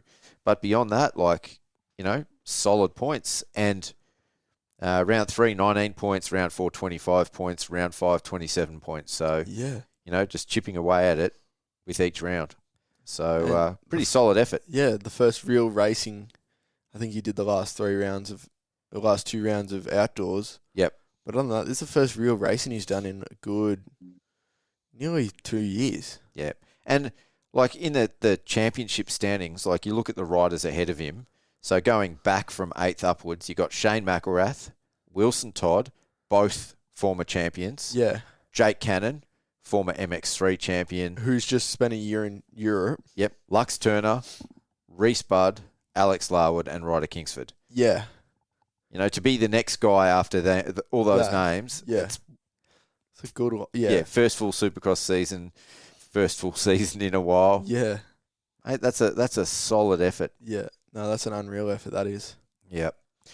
Can I just say, now that I've read that out, Reese Budd, 3rd in the championship. Yeah, that's what I'm saying. Where did that come from? Sneaky good. Yeah, It's the sneaky. last few rounds ticked away. Yep. Yeah, because I don't even remember seeing him inside the top 5 till the last round. To the last round. Yep. He's Melrossed it. Yeah, He's Melrossed his way into 3rd. I'd say Melross was a bit better. We had a lot of Yeah. there was a lot of races missed in the 250 class. Yep. Yep. So, No, that's why I found it a bit odd for the news of Bud going to the MX1 class, especially coming off a 3rd in the championship. You think he'd be well chased for Yeah, a top SX2 ride for next year, but I would say that has as much to do with the changing of the team structure and dynamic. So, yeah. Empire Yeah, next year is going to have separate 450 squads. And I believe Jay. JPM. Yeah, they picked that up. Yeah, so Jed Parsons is taking over. The 250 team. Yep, and it's going up to Queensland. Yeah, Which, rumored to have Trevor Lander.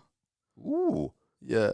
So I don't know how true that is. That's one of the things I So heard. who would be on the 250 team? I don't know. Trav's the only one that I heard. There was a lot of questions that were being asked. I assumed a Deegan Rose-esque, already someone JPM JPM.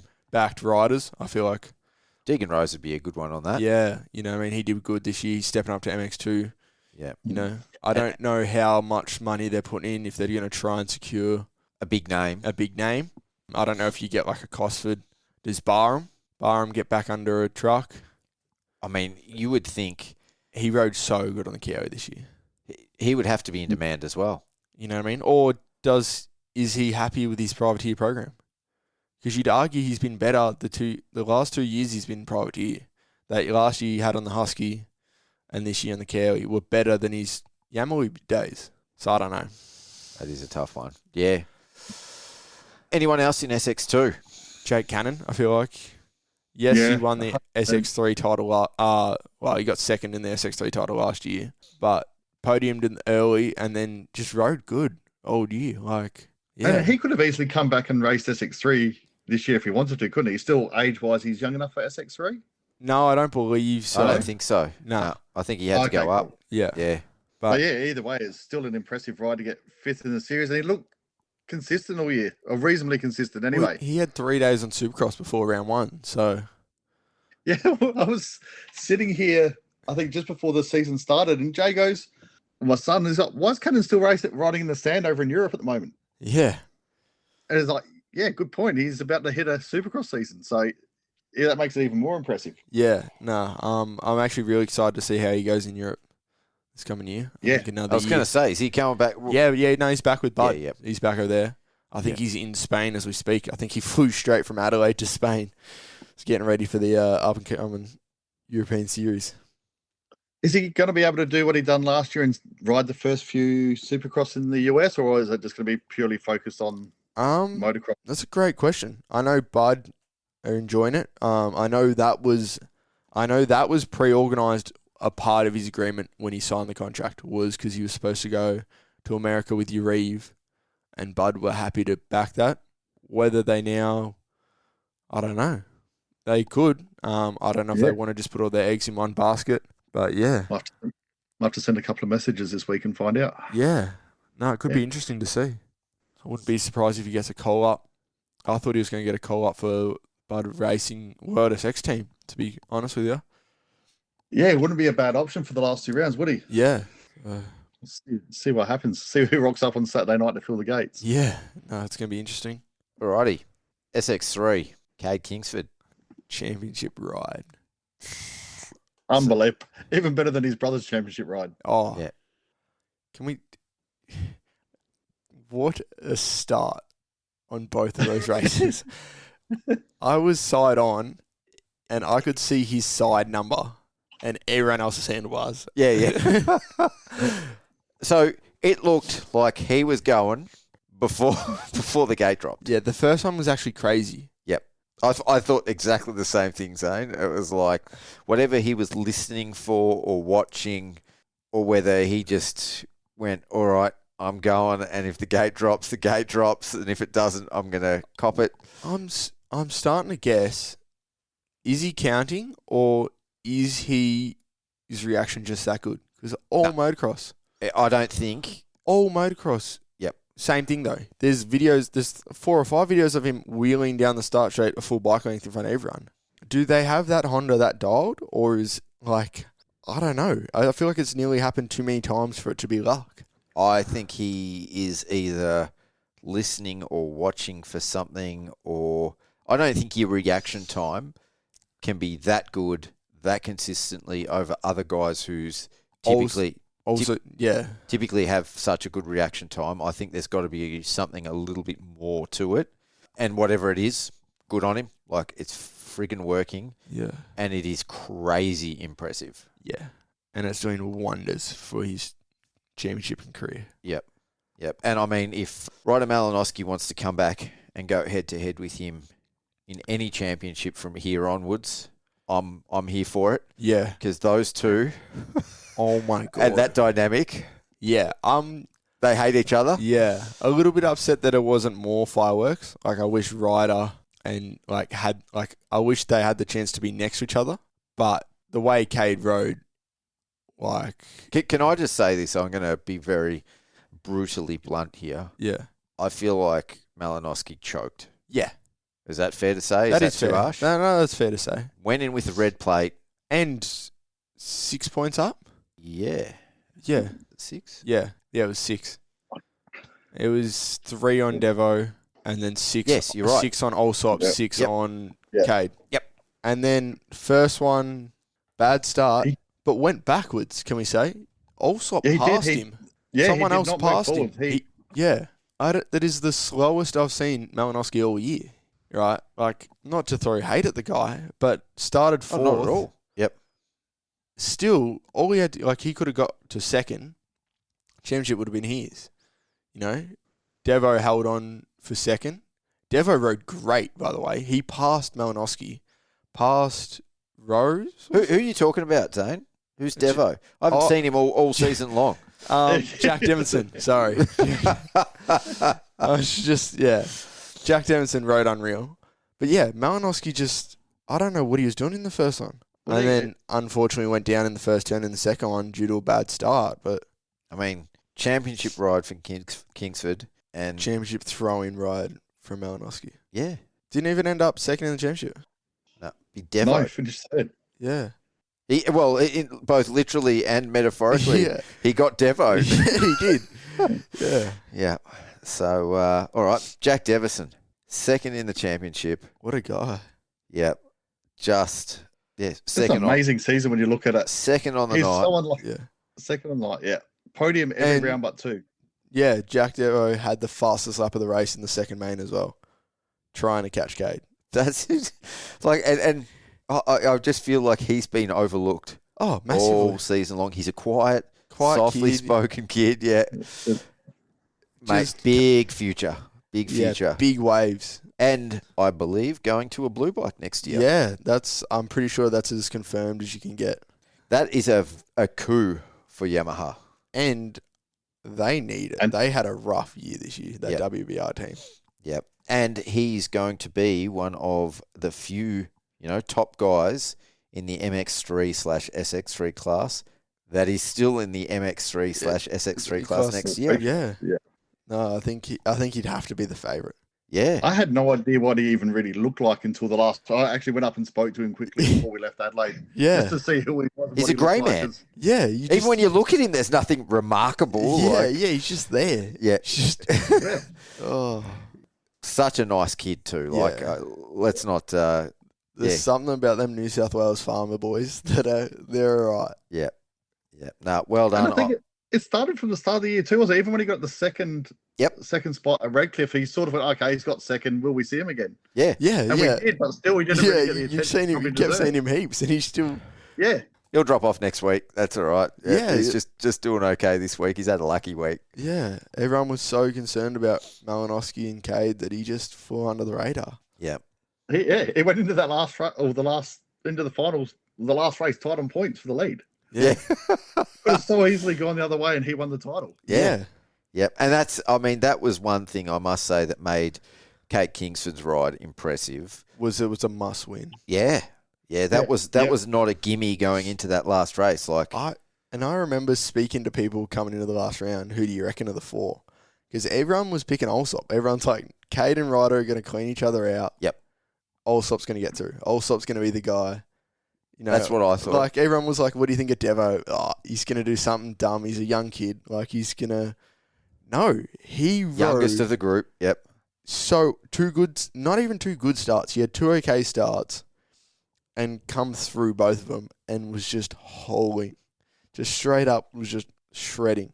He was the only one skimming the whoops as well, can I say? Yep. The only one skimming the whoops still, and it was just, yeah.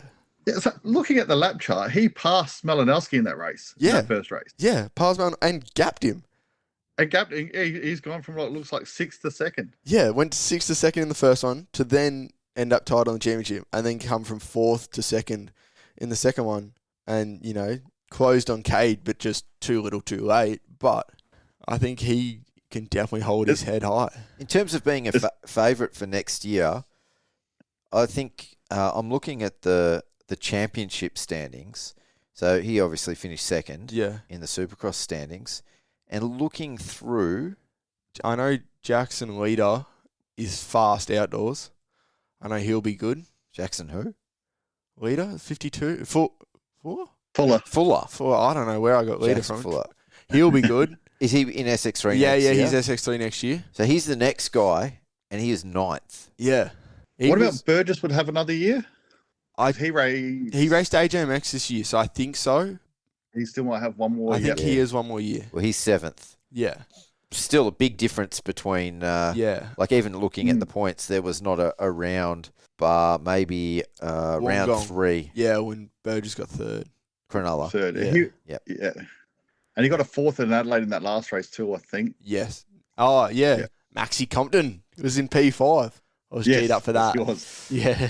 Oh, Maxie. Maxie. Well done. Is he back next? Yeah, he's still MXC next year. I think that's a good thing about this class. You're always going to have somebody come up the next year who's probably in that field somewhere that probably hasn't made much of an impact this year. And can we But talk we'll find about their feet. the dark horse, Seth Thomas? Oh, yes. I watched him put up a clip of him on a 250 this morning. He's Mate, anyone that saw him at AJMX would go, yep, that guy he's a serious contender, I think, straight off the bat next year. Yeah. I don't think he's championship guy yet. But I don't know. I don't think yet. I don't think if he does, that guy is good. I think they've got a plan in place. I spoke to them a little bit at AJMX, and their plan was to skip Supercross this year and get ready for Motocross next year. But just the way they go about things, I wouldn't be surprised if he comes out next year and he's a contender for that SX3 title straight away. That family, I know like Seth and his dad well, they are such looking at the bigger picture. They're looking for when he's 20. You know, and they're making, everyone's like, when after Worlds, oh, why'd you go straight to the 125? Because that's all we're worrying about. You know what I mean? They're just doing all the right steps now. So, mate, this SX3 class next year, the MX3 class next year is going to be unbelievable. There's so many riders, like not only of our current contingent, the younger ones that are staying in class. But yeah, you're going to get guys. Heath Davey, Cole Harvey, Lachlan Allen, Joe Dunn. Yeah, yeah. Richie Lawler, Yeah. Cooper Ford, Oh, Seth Thomas, mate. Tommy Doble. Tommy Doble, that's right. That's it. Yeah. Is he coming back from? He is. Yeah. He's apparently your Reeves MX3 rider. There you go. I mean, there's a championship right there. As you saw him at AJMX, like he was head and shoulders above anyone. Like I watched Tommy ride all his junior career. I've actually at the track just about every time he was there, and I wasn't. He's always been good, but I wasn't expecting him to come back and be that good. So he'll definitely be right up there in the mix. Yeah. And go in there probably as one of the favourites. I'm loving it. Like MX3 is always great racing, but there's going to be so many guys next year. And one thing that you can always be sure of when the younger guys come up, because they're all a bit reckless and they're all a bit loose. It'll be like our MX3 class from last year. Yeah. Consistency is going to make the champion. Yeah, absolutely. Like you look at last year when Jake won, that's what everyone said. He was the only one that kept his head on his shoulders this year. I mean, Cade was pretty dominant, but consistency. It won't come down to the best result. It'll come down to the best worst result. Correct. I think this next year, there's no real, apart from Jack Devinson, who's kind of dealt with the leading. These young guys they're going to go from being 12th, 15th place guys to be battling for top fives, and they're going to be swinging for the fences. Yeah. They're going to be. I can't wait to see little Heath Davey just have that Wiser 250 to the bopper. That kid just swings for the fences, and I love it. Yeah, he's a really, really nice kid too. Yeah. Like good kid. Yeah. You guys are making me want to try and find ways to get to every round again next year. Oh, Yeah. mate, I was literally just thinking, I haven't been this excited in ages. Like, it's going to be so sick next year. We're only, 16 weeks out from round one? Like, it's just about there. Yeah. It's not even that much, is it? I think. Yeah. It's March. 22nd of March? Yeah. So close enough. Yeah. 14 15 weeks. 15 weeks or something. It's right there. I'll be in taste it. Montague. Yeah. Yep. I'm not missing the first one. No, you can't. You can't miss one. That's It's close for iconic. you too. Yeah. Okay, I think I might make at least the first three, and we'll take it from there. Yeah. Unreal. All right. 85s. Talk about upcoming talent. Yeah, speaking of upcoming talent, but Blake Bohannon, like untouchable All year. all year. What happened in that final round? Yeah. Can we talk about not having a championship ride? This poor kid come into the round, the first race, 30 points up. And I think he won it by 6. 6 points. 6 points. And considering it got changed at the last minute into a double header round, Yeah. Yeah. theoretically he had the title wrapped up. Yeah. And then all of a sudden he doesn't have the title wrapped up, and then It's going down to the he wire. still didn't have the title. Yeah. Oh. So he, just for the record here, he scored less points over the last 2 races than he did in any other single round. So he got 21 points in the 2 races, and he's got a 25 for every single race. Yeah, for the year. So, but And it wasn't like he wasn't quick. He still qualified fastest, didn't he? I'm pretty sure. Yeah. Yep. He was still hitting the finish every lap of the second main event while coming through the pack. yeah, So it wasn't like he just rode bad. He just went down twice in big ways, and It was a long way I back. feel like he was down for so long every time. Every time. Yeah. He was he was pretty much the last one. I'm guessing when you go into the corner first and go down, you end up with all the bikes on top of you. Yeah. So do you look at this, that he lost 24 points of his lead, or that, in the worst possible round, the kid held it together and still won the championship? So how are we looking at this? No, I'll still give him credit because the first one goes down for ages. He managed to get 2 or 3, 4 passes in each race, which is what he had to do. If he could have easily gone down again, escalated the situation. He still could have lost it. Did he get very close? Yes. But, you know what I mean? I don't think it's a big worry of, like, the pressure got to him. I think he just, luck bit, and he would just happen to be on the wrong side of it. And he was one of the youngest in the class, wasn't he? He was a first-year big wheel rider. Yeah, first year big. He won the 65 last year. Yeah, Yeah. And he's only a small kid, so he'll be back next year in that class, I'd say. yeah. Oh, 100%. And then Lewis win the round? Lewis won the round. Yeah, Lewis yeah. Cannon. Cannon, I've never heard of that name before. Family name. Yeah. Destined for great things. Yeah.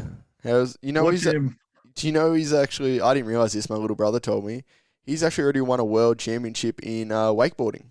Wakeboarding, yeah. 2 years ago. So he's not very talented, is what you're saying. No. Won that and went, I may as well give riding a crack. And then start taking racing seriously like this year. Yeah, and wins the last round of the Supercross. Yeah. Well, we've known the Cannons for a while. Back when they were doing Hatter, Yeah. when Jake raced Hatter, Lewis was there, and he was, we knew he rode a little bit around home and that, but he was never into racing. Yeah, didn't have And a he bar was just a for quiet it. kid doing his own thing, and now he's jumped on a bike and focused on it. He's quickly getting up to speed. Yeah, he's not too bad. Mate, and let's just say, yes, Ollie Burkett may have done it first, but Lewis hucking that finish line jump In the main was massive. and he's such a small kid too. It was just lap after lap. You know, it was, That wind was just getting stronger every lap. It was starting to push across and into him, and they're only just making it. Yeah. It was crazy. Yeah. talk about throwing caution to the wind. And Well, he ended up third in the championship. yes, And then he also got third at AJMX as well, I believe, in the 85 class. So Yeah, he did. I believe he's stepping up to a big bike. I don't know if he's going 250. I know he's going 125. there's no way he could get on a 250. Nah. He's tiny. I think he's going 125 for next year, though. So I don't know if we see him race a couple rounds on a dinger or a 150 or if we got to wait another year till we see Lewis back in the national The lineup. 125's a pretty big disadvantage in the MX3 class. Yeah, it's pretty. Saying that, I mean, there's been a few riders that have done it. 40 did well. Yeah. 40 did well. I mean, as good as Ford is, he'd qualify right, then he'd struggle to make it past the 250s in race situations. Yeah, very true. Who's the Kiwi kid come over? Towns. No, Van 722. Oh, Phoenix. Yeah, Van Duscherton. Yeah. Was that a 125? Yeah, Phoenix Van Duscherton, because he was practicing for the World Championships. He was going to race the 125 in the World Championships. Is that why he was on a dinger? Yep. Oh, okay. So I think 9th overall. Yeah. At Traralgon. Yeah, true. Yeah. And then again, Zeth Thomas on his 150 at AJMX against the 250s pulled a whole shot and won a couple of races. So Yeah. God, there's some talent coming up. Yeah. Definitely. Yeah. Ollie Burkett, second in the championship. I think that's going to be a name that we're all going to be very familiar with in the future. Yeah. Deegan Fort, fourth in the championship. You know, they're all pretty close. Even on points, there actually wasn't separating Lewis went from 5th to 3rd on the last in Adelaide. that much. Yeah. Xander Kruik, I kind of felt like he was up there and had the potential at every round and just had a nightmare season. Yeah. Ended up on the box in Adelaide, so come third for the round. Good for him. Yeah, it's good to see him put it together. Yeah. He was skimming the whoops. Yes. Yeah. Yeah. So Race it was after race. Declan Smart. Yep. Ripping. Little SA boy there. Yes. Yep. Yeah. He got third on the last in the last race. Yeah, but he went down in the first one while in 4th or something, I believe. No, he was leading. I think he rolled the finish line double and Cannon jumped it, and Cannon hit the inside of his bike and knocked his bike into neutral. Oh, okay. There you go. So, yeah, he was leading the first one as well for the first lap. Yeah. Yeah, can we just give a shout out to little Bodie Austin? Yeah. Little mistake in the rhythm. He's broken his pelvis in 4 places. Oh. That's a tough one. Yeah, that's it. Already keen to come back. Yeah. I hear from his dad, but yeah, just wishing He's him all already the at home. best. Yeah. He went home the next day in a walker. That's unreal. But Yeah. Rest up, bud. yeah, rest up. First Supercross. Didn't look like it was his first ever Supercross. Yeah. Like he was So ripping, looked stylish. He looked good. Yeah, looked really good. So, and again, only just stepped up to the big wheel as well. Yeah. Yeah, wow. Yep. And I was actually meant to go to his house this Saturday. He's got a ride day at their property, and we were heading down there. Yeah. I thought they were going to cancel it, but they just moved it to Sunday. They've given him an extra day to get ready to ride again. So he's good. Nice. Yeah. It's yeah. So shout out to him. Yeah, like looking at the names here, one thing I was surprised about with the 85cc Cup this year, just there wasn't the number of riders that we've seen in previous years. Yeah, I think AJMX have been so close to it. Yes. I think it was a big killer because there was so many kids that I knew that were training it. Yep. Just didn't want to make the commitment. So I think that was the biggest thing.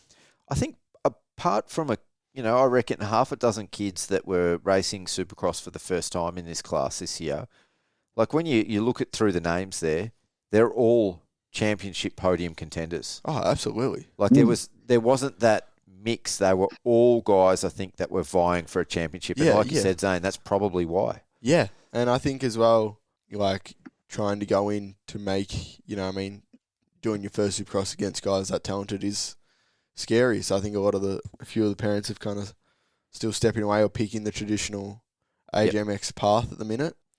But I think, better timing with Aussies, and I think we'll be back to a stacked 85 class. I don't think that's going to happen anytime soon, though, is it? No. I think parents are unfortunately going to have to make the choice of either focusing on AJMX or Supercross. Yeah. Look, I heard a good suggestion which might appease that, whether or not it happens in years to come, who knows. But that all the qualifying for AJMX should happen at the state events, and then you could have AJMX as a 3-day event, so a Friday, Saturday, Sunday event, as opposed to like a full week. Yeah. How would that'd be a hard setup to make? It would be a hard setup, and for the promoting clubs for AJMX, I think run it because it is a big money spinner. Yeah. And if you haven't got all those riders there, you've only got the qualifying, which is still close to a full gate in every class, which is sort of what we got this year. Oh, no, it was nearly 2 full gates in most classes, wasn't there? So, that would be... And you still have the same problem that it's still going to be just as close to the start of Supercross.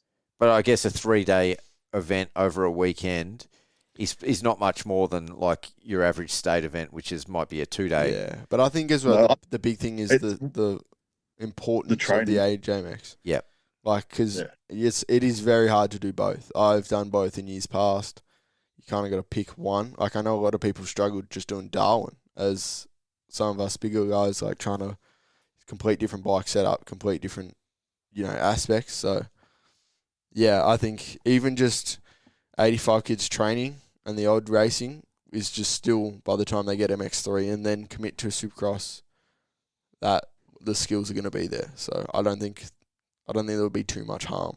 So which direction, if you could choose one or the other for an 85cc kid, Zane, which do you reckon is the one to focus on? The Supercross Championship or AJMX? I think the Supercross Championship, skills-wise, will be more important.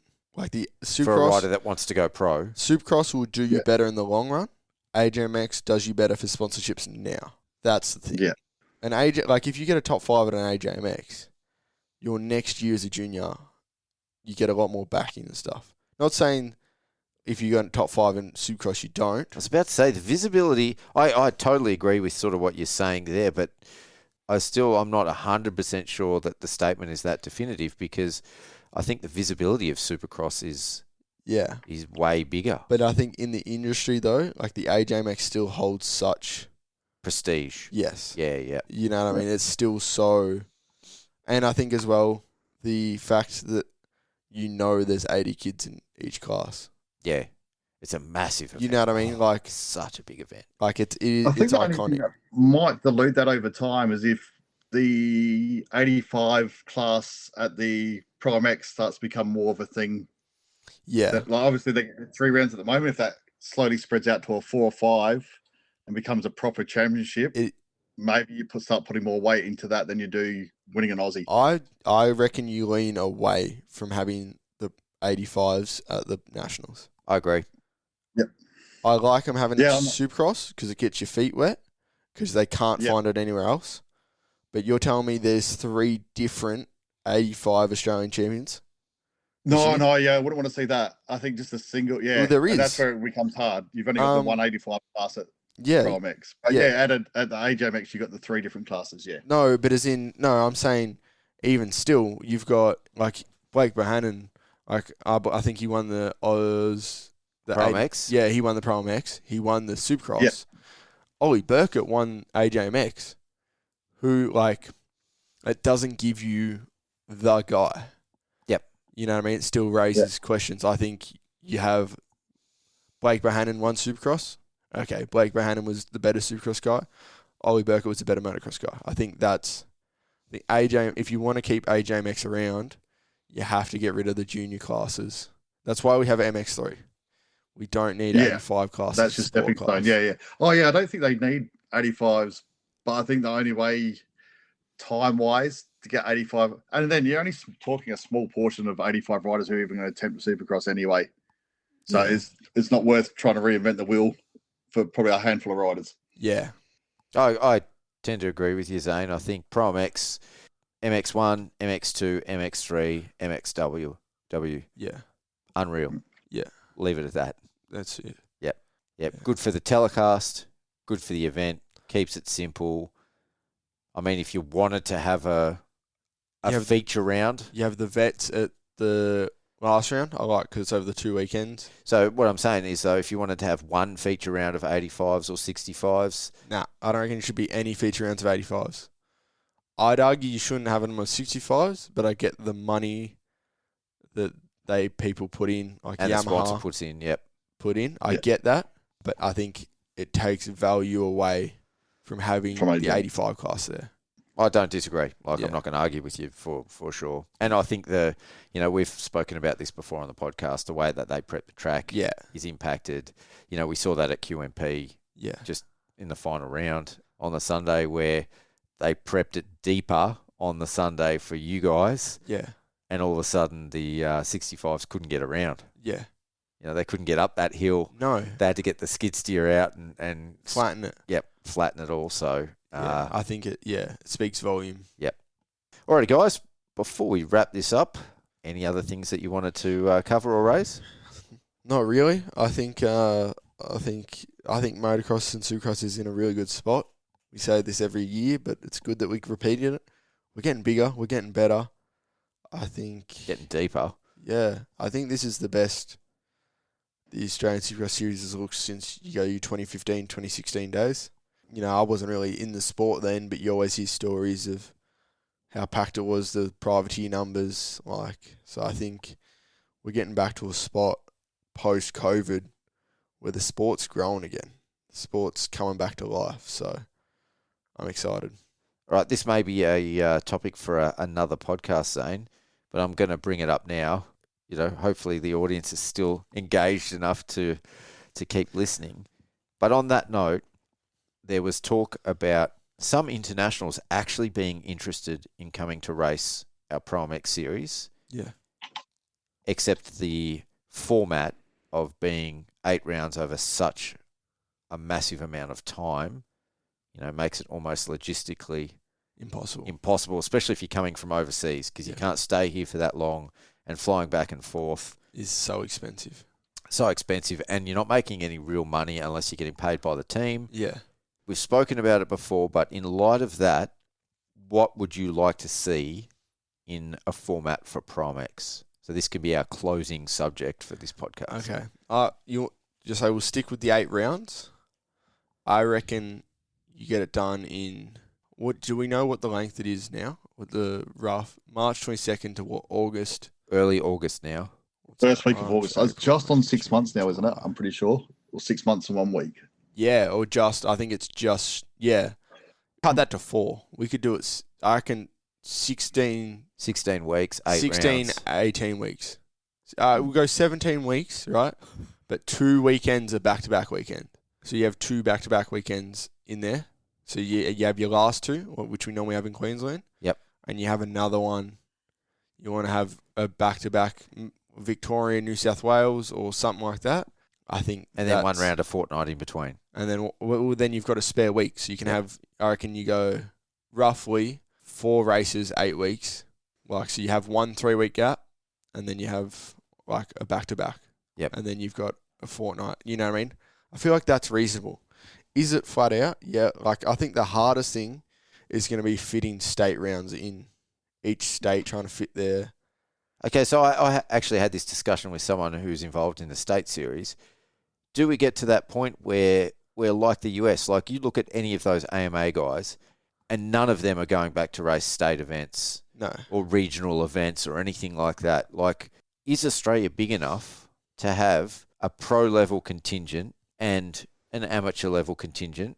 And it doesn't matter if they overlap. Actually, I say this. How many pro guys did we see at a Vic title this year, other than the rounds that we had tracks at? You know what I mean? Yeah. So it doesn't matter if we got a free weekend half the time. They're not choosing to race. As long as they're not in the same state. That's where I think there would be... As in... So a Prom X and a state round Yeah. in the same state, I think they shouldn't have clashes. No. But as in, I went and did Toowoomba Sunny States and Warwick Sunny States. Toowoomba was packed because it was the Mountain Man one. Warwick wasn't that full. We had Jed and Cole. Well, we had the Honda team because Urive likes to do all the rounds. But we didn't even get that. Like, they did those rounds. But apparently the rest of the series, they didn't get it much more than, your 10th place guy, which is what we get at our state titles. So I don't think the clashes will hurt. I mean, it hurts the guys that want to win a state title, but I think we could work around it. I think it's a hard one because I think, you might not, obviously you're not going to lose any of your pro guys, your top 10 to 20 probably guys probably 10 to 15 guys at national level. But then the guys further back than that probably still do like to win their state title and still do the nationals.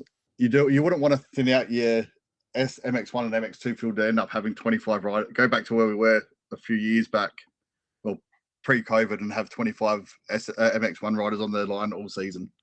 I think if you can avoid the clashes, I think you're better off. Yeah. I think if we do, you start Vic titles earlier, you're at Wani. Does Wani get a Vic title every year? Like, not next year. Not next year, right?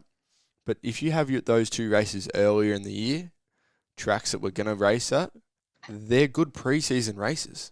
I think mid-year in the slug of things, it's a bit hard. Like, but you know what I mean? I think do you get the senior Vic titles?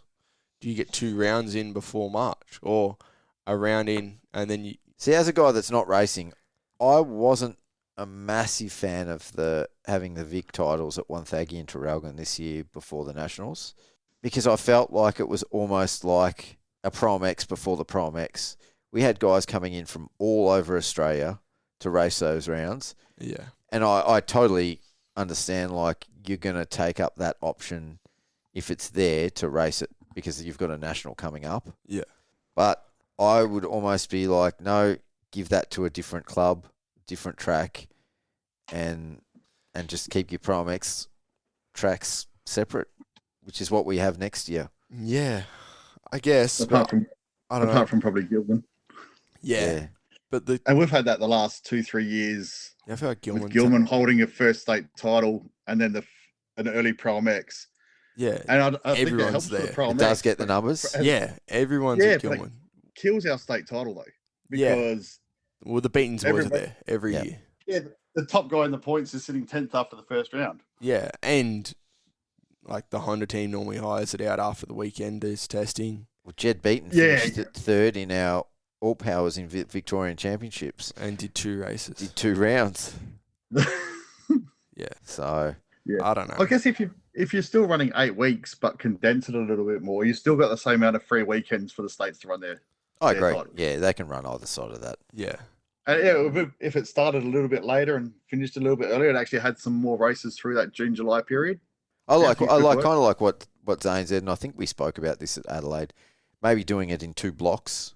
Yeah. Would be cool. Then with a prolonged break in the middle, even if you had 4 rounds and then a 2-month block and then 4 rounds. Yeah. I think that's fine. If you want to run from March to August, yep, that's fine. But I think it should run March, April, first week of May. You don't race June, July. Yeah. Oh, will you race July, August, and then you're done?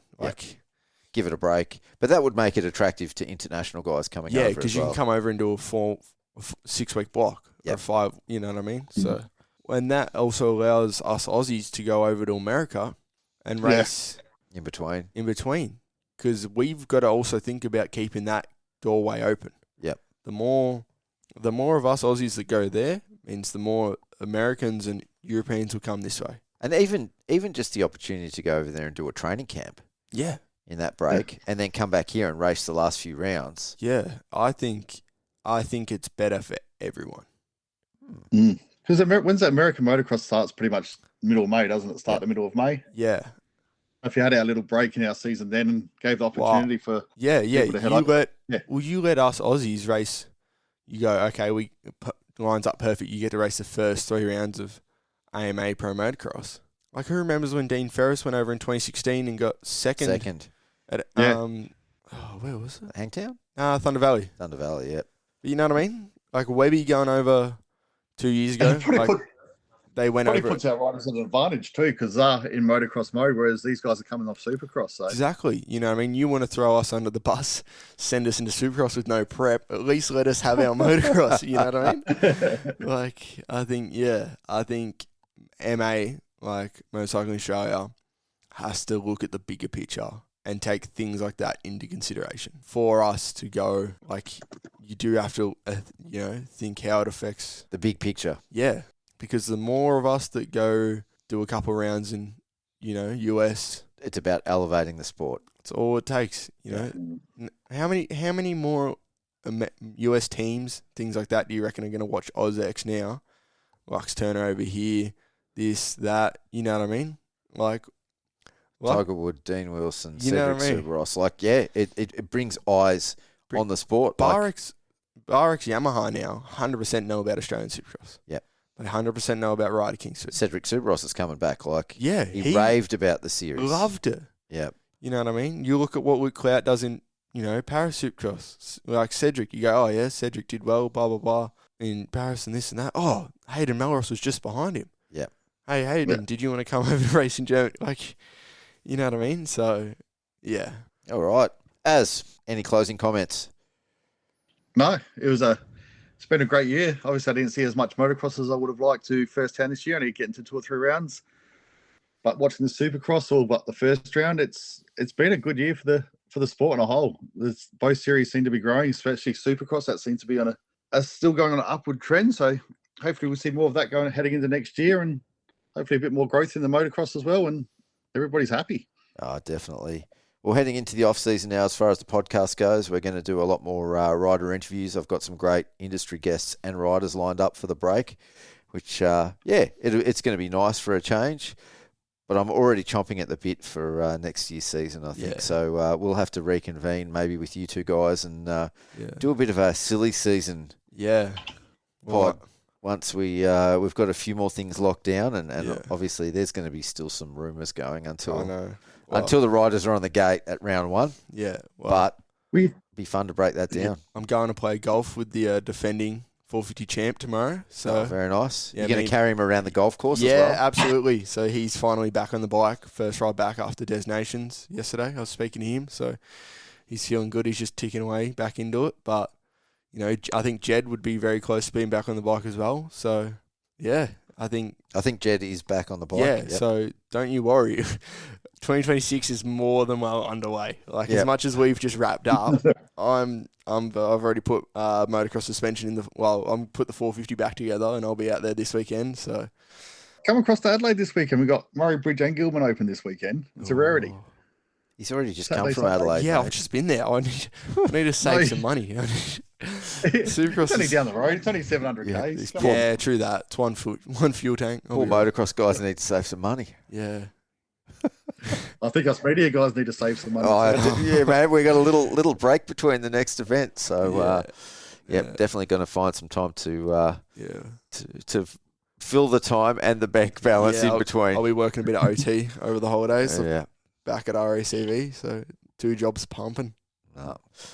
That's it. So on that front, if anyone wants any rider resumes done, rider posters for next year, give me a holler because I'm going to need something to do in the off season as well. I'm going to get started on the rider calendars this week as well. Yeah. I've got to make the the list Of the team. for next year. Yeah. I'm going to be strict on the numbers Yeah. for next year. I kind of You got excited this year. I said the same thing this year, and it blew out. And unfortunately, it makes it very hard. Like I spend probably an extra couple of days after each event Yeah. because the number of riders. So Yeah.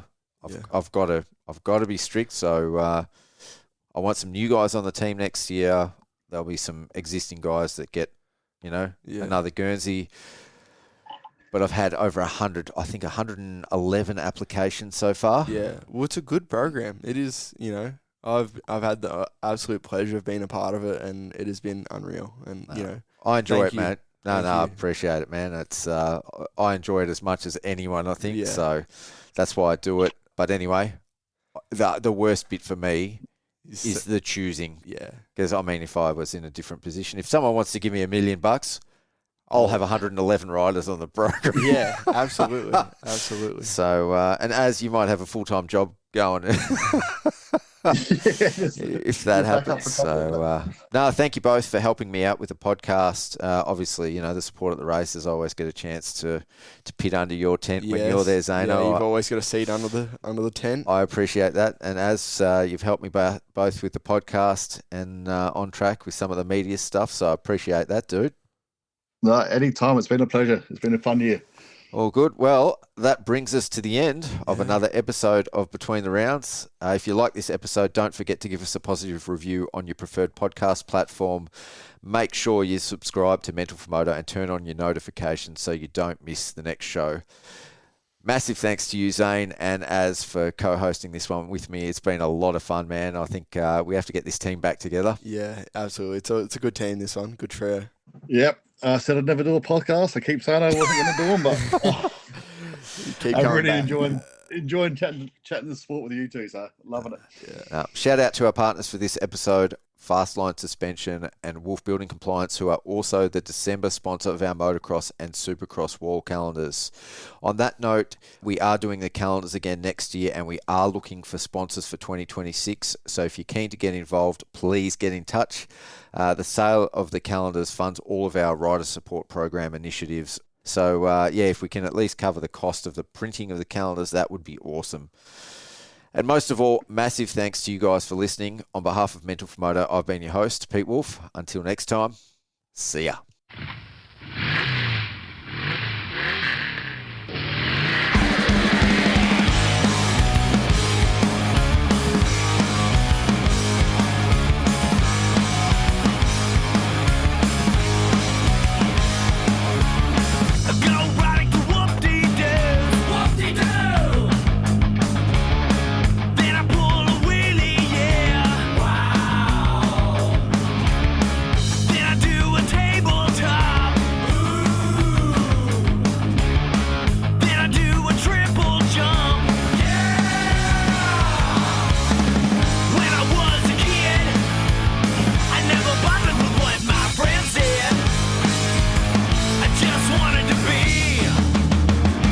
Dirt